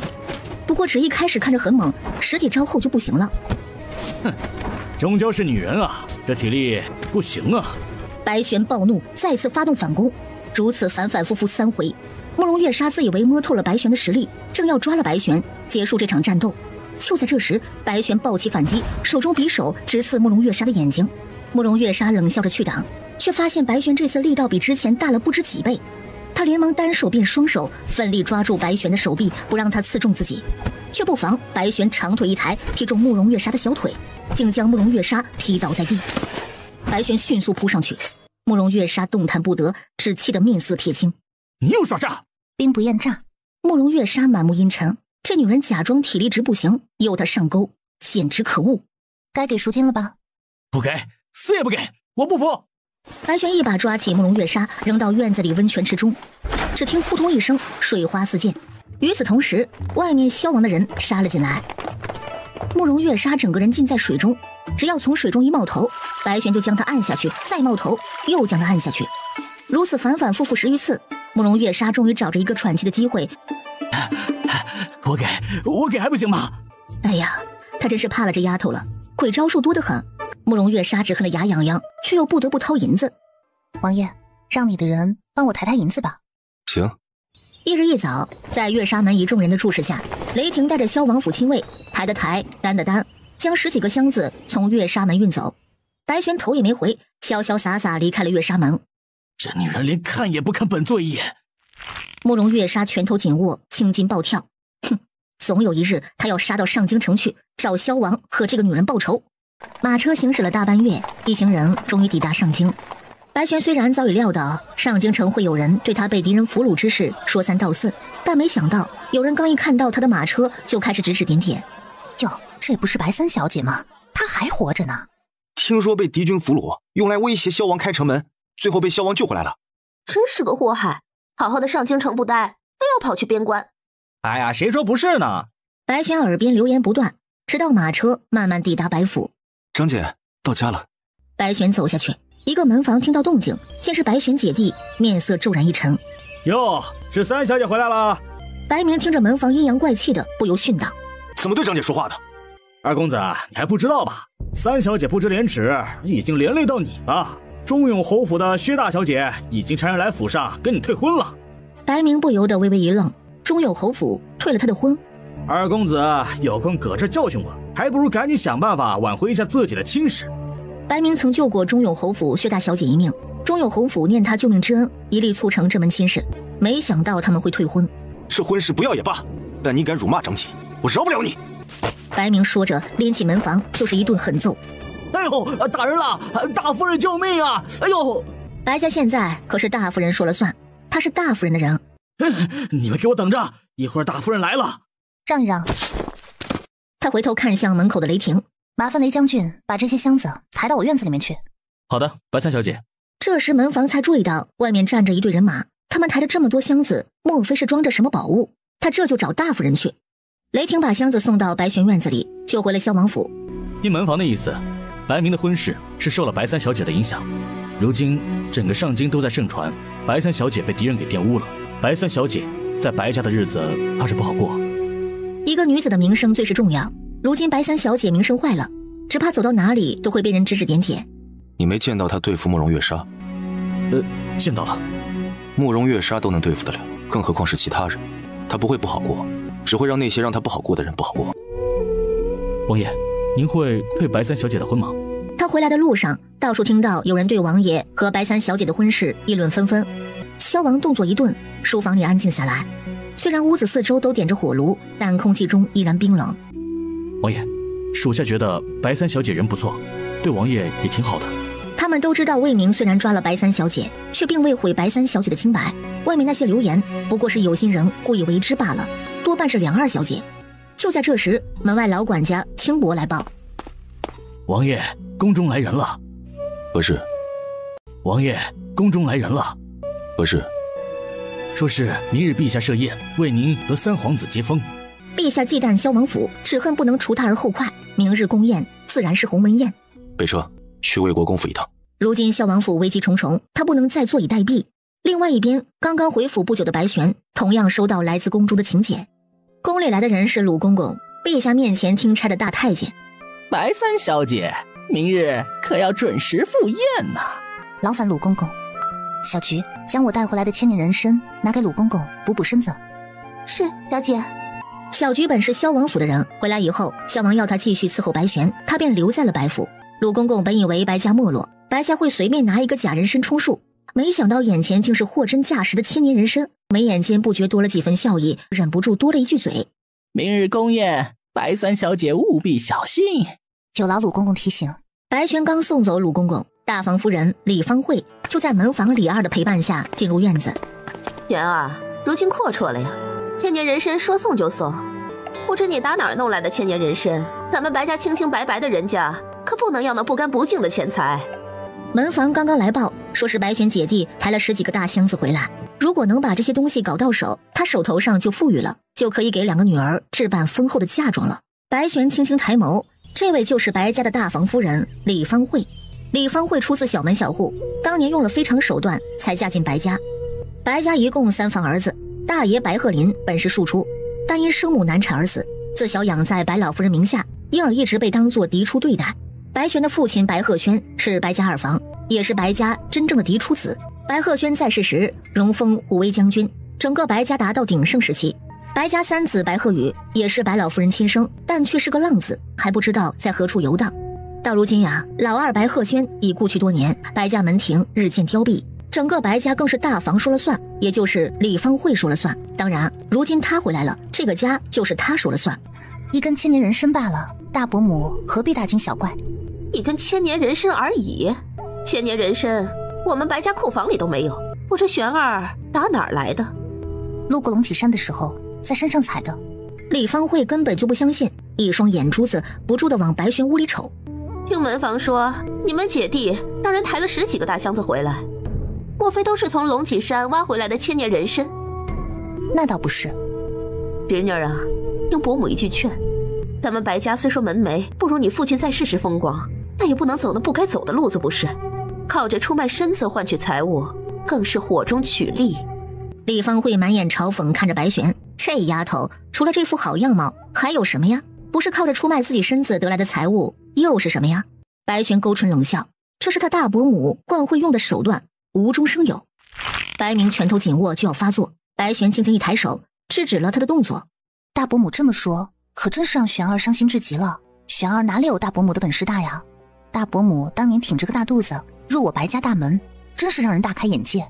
大伯母当年挺着个大肚子入我白家大门，真是让人大开眼界。玄儿不行，玄儿可做不到像大伯母那般靠着给别家公子下药，出卖自己的身子来换取想要的东西。李芳慧脸都绿了，白玄竟敢当着这么多人的面揭他老底，就是因为这个原因，哪怕白玄母亲已经去世多年，老夫人都没有把白家的管家权交给他这个大房儿媳。你个小贱蹄子，装什么装？你眼巴巴跑去边关，还不是为了找男人？可惜呀，半路被敌军拐去糟践了。你一个残花败柳，可这装什么贞洁烈女呢？以前他还顾着白玄是萧王未婚妻，想着以后能从白玄那儿捞些好处，给他几分颜面。现在白玄失去了清白，萧王还会要他才怪。白玄的面色一点点沉下来。大伯母是来找茬的。哼，你不清不楚的从外面带回10几个箱子，为了白家声誉，我要看看里面到底装的是什么。不给看。你怕是不知道现在白家谁在当家。我和你大伯辛苦供你们姐弟吃穿，你就是这么忤逆长辈的。大伯母哪来的脸说这话？你个目无尊长的妖女，搞坏了自己名声，连累家里不说，还大逆不道，忤逆抚养你多年的长辈，良心被狗吃了。大伯母的良心才是被狗吃了。我父母留下的家业足够养我们姐弟几辈子了，大伯母哪门子的供我们吃供我们穿了？李芳慧现在吃得住的也是他父亲挣来的，居然还有脸说供他们姐弟俩吃穿。白璇，你父亲已经死了，如今白家是我和你大伯在撑着。我父亲是不在了，但是我父亲当年拼下的家业还在，要不咱们就好好的清算一下。如今我姐弟2人都已经长大成人，大伯母也该把我爹娘留下的产业还给我们了，包括目前白家正在经营的庄子、铺子，连同大伯母现在所住的这座经过翻修扩大的宅子。大伯母若是不想住了，可以麻溜点搬出去。你这妖女，简直强词夺理！这白家怎么就全是你们二房的了？你父亲功劳是不小，但这些年来这些家业全靠我操持，你有什么资格赶我出去？李芳慧没有想到白璇去了一趟边关，竟变得如此伶牙俐齿。大伯母若是不想操持，就赶紧把房地契还给我们。李芳慧当然是不想还，于是不再和白璇掰扯这事儿。他目光落到白璇屋子里，来人，去看看三小姐带了些什么不干不净的东西回来。放肆！我看谁敢动我的东西！下人们被白璇浑身气势所震慑，不禁一愣。李芳慧面色一沉，还愣着做什么？赶紧去把那些箱子给我抬出来！下人们一听，便朝白璇屋里冲去。弟弟，长姐，我在。开揍！白明早就想动手了，这会儿直接冲上去，拳风呼呼，刷刷几下就把下人打翻在地。一个下人牙齿掉落，哀嚎连天；另一个鼻子被揍出了血，还有2人被打断肋骨，其余几人捧着肚子在地上打滚。李芳慧神色大变，她早就觉得这老二留不得，没想到在军中历练几年，竟有这般好的身手，日后这小子成长起来还不得压他儿子一头。身手不错，这小子有武学天赋，他好好指导一番，将来定能出人头地。李芳慧颜面扫地，面色阴沉下来，却也不走，暗中差人去把病中的白老夫人请过来。没过一会儿，满头银发的白老夫人在婆子的搀扶下走进院子。李芳慧连忙走到老夫人身边：“娘，怎么还把您给惊动了？您身子还病着，该在屋子里好生歇着才是。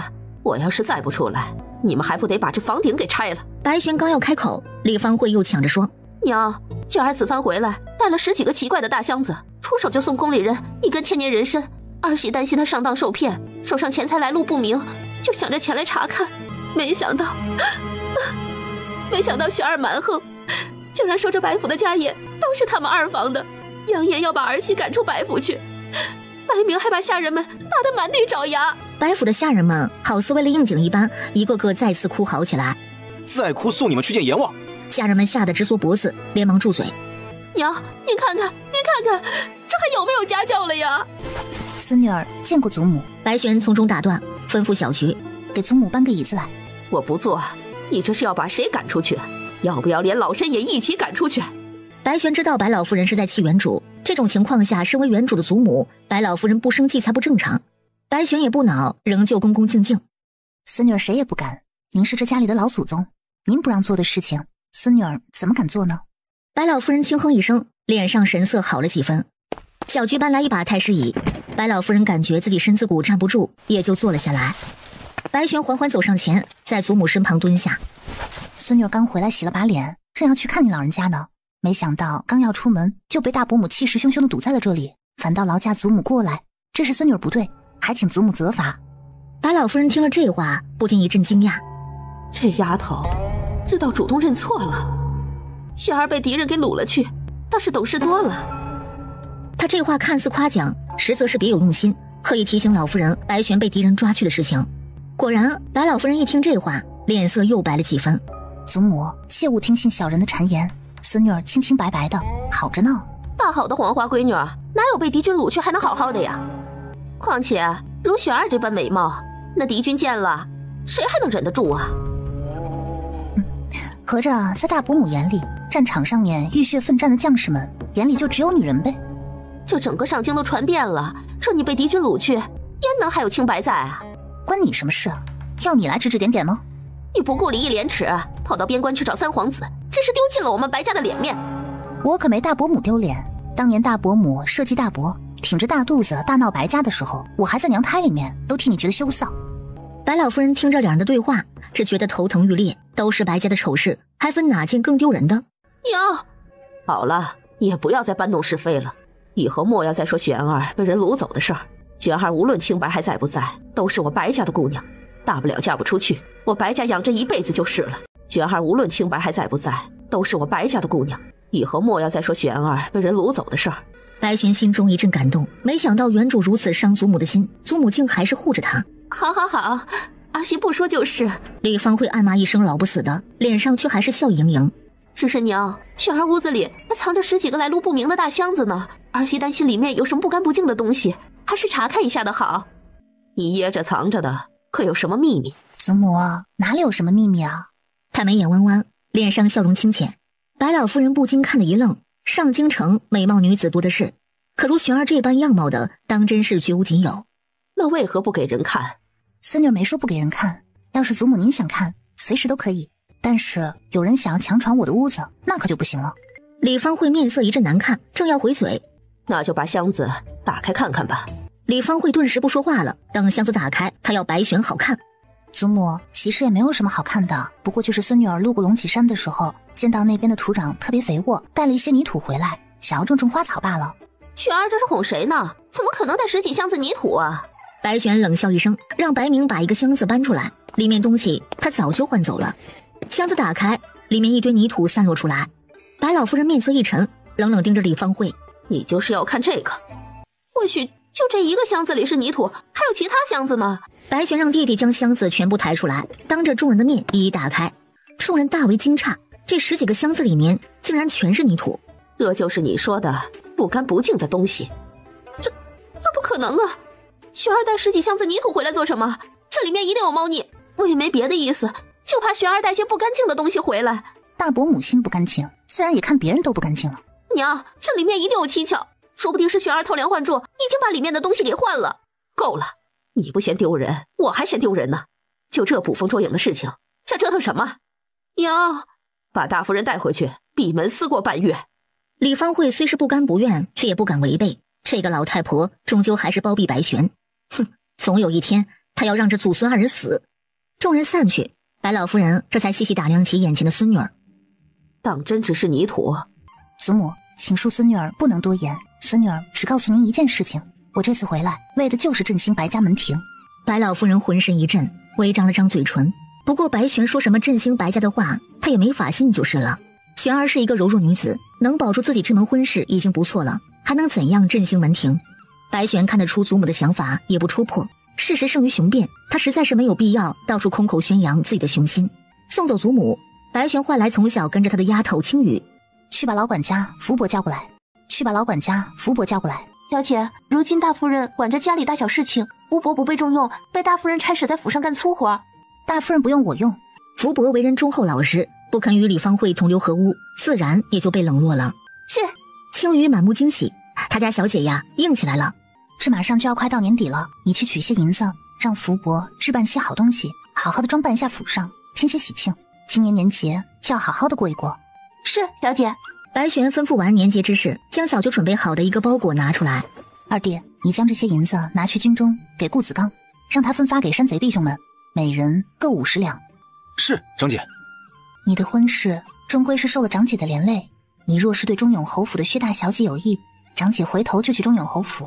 不必了，长姐，谁若看不起长姐，就是看不起我白明，这样的亲事不结也罢。他对薛大小姐虽有救命之恩，但要说有什么感情，倒也没有。当年是钟永侯以力促成这门婚事，如今他们自己推了亲，也就罢了。你既然都这样说了，那就算了。我弟弟将门之后，一身武艺又英俊勇毅的，将来啊，定是大有可为。到时候功成名就了，说不定全上京城的姑娘们都想要来接亲呢。长姐，你又打趣我。白明一个大男人被说得面红耳赤，今日听到长姐说要振兴白家门庭，他当真是热血沸腾。他是2房唯一的男儿，更应当和长姐一起振兴白家。来，长姐给你指点几招。白明一阵无奈，同是父亲教的武艺，长姐的身手从小就比他差，他就全当陪长姐玩了。白玄瞅了一眼他弟弟，看穿他心思却不说破。且第二人在院子里切磋起来，白明没有想到几招下来他就败了。白明再上还是没几招就被白玄制服。哇，好生厉害！怎么样，服气吗？服气，张姐。那从今往后你就照着长姐的方法去练习，回头我会给你列一个详细的计划表，你每日按照这个计划表训练，长姐也会定期指导于你，不出3月一定会有很大的提升的。多谢长姐指点。长姐，你是从哪儿学来的这些啊？一个字，悟。白玄开始胡诌，他总不能告诉他是从国际特种兵训练营学来的吧？白明抓了把头发，却没有深究，他全当自己悟性太低，没有悟出来。就在这时，院门口忽然传来一阵匆忙的脚步声，白玄抬眸看去，不由得挑挑眉。李芳慧前脚刚走，他女儿白雷后脚就来了。白雷就像是不知道他母亲与白玄之间的事情一般，上来就问：三妹妹，听说你明日要去参加宫宴，萧王也去？白雷眼起眸中嫉妒之色。三妹妹，明日宫宴你能不能带大姐一起去啊？三妹妹，明日宫宴你能不能带大姐一起去啊？白雷的父亲白鹤林只是一个刑部侍郎，这次宫宴不在邀请之列，白雷自然也没有机会跟着去。不行。三妹妹，是不是因为我母亲的事情？我委实不知母亲会来为难你，看在我们姐妹情深的份上，就不要和母亲计较了。哼，姐妹情深，劝她放弃萧王，勾搭三皇子，这是姐妹情深的人能够干得出来的吗？没有，是这请柬我就只有一张，不好带大姐。可以的，我就跟在你身边，这是跟你一起的。往常咱们也不是没干过，是吧？以前是干过，但是我今天不想干了。三妹妹这话是什么意思啊？大姐连这都听不懂吗？意思就是不能带你。白雷瞪大一双眼睛，不敢置信地看着白玄。我们白家姐妹同气连枝，理应相互帮助。你带大姐去宫宴，一来有什么事儿，我们之间也好有个照应；二来大姐也可以暗中帮你去见三皇子啊。不需要，我也不想见三皇子。大姐要是想见三皇子，就自己去，别再拿我当挡箭牌。原主之所以痴迷于三皇子，和这位大堂姐脱不了干系，而他的这位大堂姐却心心念念惦记着他的未婚夫萧王。怎么了这是？三妹妹这是和三皇子闹别扭了？大姐休要胡言，我和三皇子之间毫无干系，我是萧王的未婚妻。大姐如此说法，是想要毁了我和萧王的婚事吗？白雷心事被说中，神色有些不自然。他当然是想毁了白玄的婚事。萧王殿下那样优秀的男子，白玄这个废物根本就配不上。不是，三妹妹，是你跟大姐说你喜欢三皇子的呀？你这次去边关就是为了……够了，以前的事情我都不记得了，大姐以后莫要再提。白雷神色一沉，只觉得白玄这次还是和三皇子闹别扭了。哎，算了，先不纠结于这个了。三妹，咱们先不说这些不开心的了。你这次从边关回来，上京城对你议论纷纷，明日宫宴上想必也会有很多人对你冷嘲热讽。明日大姐陪你一起去，也可帮你抵消一些尖锐的言语啊。不必。小菊，给我倒盆水泡脚。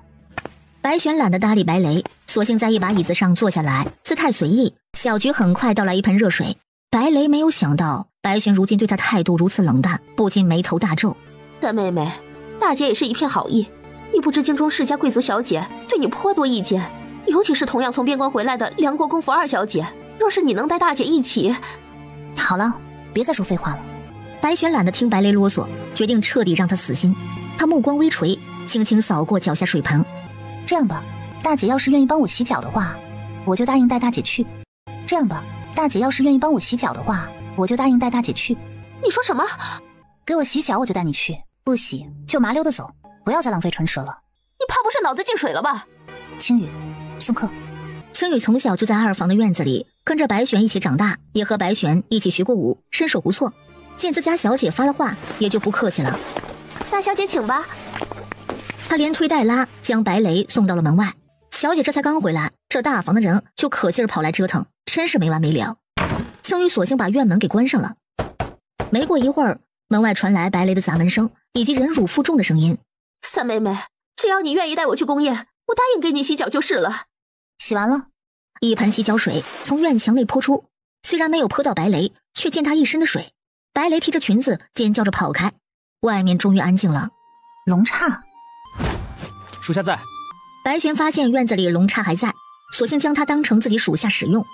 你去看看老医仙，问他是否愿意医治你家王爷了。倒是还不愿意吗？就断了他的酒，让他只能闻得着，却喝不着。龙刹嘴角抽了抽，这白三小姐今日将老医仙送到满是美酒的院子里，将他和无数美酒关在一起，这会儿又不让老医仙饮酒，简直要命啊！是。白玄点点头，沐浴完毕，终于舒舒服服躺在床上。明日宫宴，虽说能够想象得到，无数人会对他议论纷纷，污言秽语在所难免，但能够见到皇帝老儿，大周权势最大之人，机会可是来之不易。如果能以女子之身在这大周朝当个女官，大展身手一番，白家门庭振兴指日可待。总之，这场鸿门宴危机重重，却也是个机会。翌日清晨，白玄坐在梳妆台前。今日青羽陪我进宫，小菊，你在家好好休息。青羽挥舞，又从小跟在他身边，带着进宫合适些。小菊舟车劳顿，在家休息为好。白玄主仆二人坐着马车来到宫门口，门口带甲武士威严立于两侧。青羽拿了请柬给武士查验。哎呦，这不是白家三小姐吗？白玄没看也知道这人是谁。武士查验完毕，白玄径直往里走去。梁玉涵面色一沉，三步并作两步追上去，拦在白玄的面前。怎么，白三小姐是做了什么亏心事吗？走得这样急？梁玉涵身后一群世家贵女们也连忙上前来看热闹，一时间白玄竟被他们围住了。白玄冷着脸看向梁玉涵，没有吭声。梁玉涵却来了劲儿。问你话呢，莫非那日被敌军捉去，脑子也傻了？他还不忘扬起下巴，一副洋洋得意看白玄丢丑的样子。梁二小姐，你看那宫墙上面挂着的灯笼，像不像那日被倒挂在城墙上面的你啊？梁二小姐，你看那宫墙上面挂着的灯笼，像不像那日被倒挂在城墙上面的你啊？众人不自觉地看向梁玉涵，似乎在询问什么情况。梁玉涵神色一变，想到在边关被白玄欺负，火气蹭的一下就上来了。怎么，白三小姐还以为这是边关啊？这儿可是上京城，不是你能随便撒野的地方。他承认他打不过白玄，但这是在这宫里，谁又敢动手？是谁撒野，大家都长了眼睛，看得清楚才是。不好意思，我赶着去参加宫宴，劳烦让一下。有人故意堵上来，挡在白玄面前不让。说的跟谁不是去参加宫宴一样。白玄冷笑一声，横冲直撞过去，就将那人扫到一边，往前走着。生气什么？草包一个！一会儿宫宴上献艺，定叫他出丑。后面一人急忙追上来。白三小姐，请留步。白玄侧眸一看，不禁顿住脚步。眼前的女子不是别人，正是中永侯府薛家大小姐薛冰雨，她弟弟白明原本的未婚妻。薛小姐何事？薛冰雨柳眉轻蹙，欲言又止，半晌也没有说出一句完整的话来。没事，我就先走了。白三小姐，父亲执意要退婚，非我本意。哦，这么说，薛大小姐并不想退我弟弟的婚？薛冰雨神色一僵，轻咬嘴唇，摇头。我和白二公子之间是不可能的了。如今白三小姐名声，整个上京城人尽皆知。明白了。白玄冷冷打断他，完全没有兴趣听他说后面的话。又一个想羞辱他的，这种事情当着这么多人面说出来，不就是想让人看他笑话？薛冰雨快步追上去，挡住他的去路。白三小姐，有屁就放！薛冰雨被吼得一愣，瞪大一双美眸，怔怔看着白玄。白玄也懒着搭理，只一双眼睛冷冷盯着薛冰雨，看他还能说出什么。还请白三姑娘自爱，不要因为自身名声而毁了白二公子前程。关你屁事！白玄冷冷回了一句，大步往前走去。就在这时，一人走上前来。你这什么态度？居然这么对薛大小姐！白玄冷冷看去，只见是大周新科武状元冯浩然。放手！冯浩然连忙放开白玄，替薛冰雨打抱不平。薛大小姐是好意关心白二公子前程，三小姐为人就是如此粗鲁。对，我就是这样。也就是薛大小姐身份贵重，气量大，不和你计较而已。我可就不同了，我度量不大。冯公子要是再敢对我拉拉扯扯，动手动脚，小心我告到御前去。冯浩然没有想到这区区小事，白玄竟敢威胁他告到御前。几位同行的公子见冯浩然气急，连忙上来劝阻。冯浩然自知理亏，这才闷声不语。我白玄是个粗人，性格直，又不好惹。诸位没事情的话，最好还是不要来招惹我。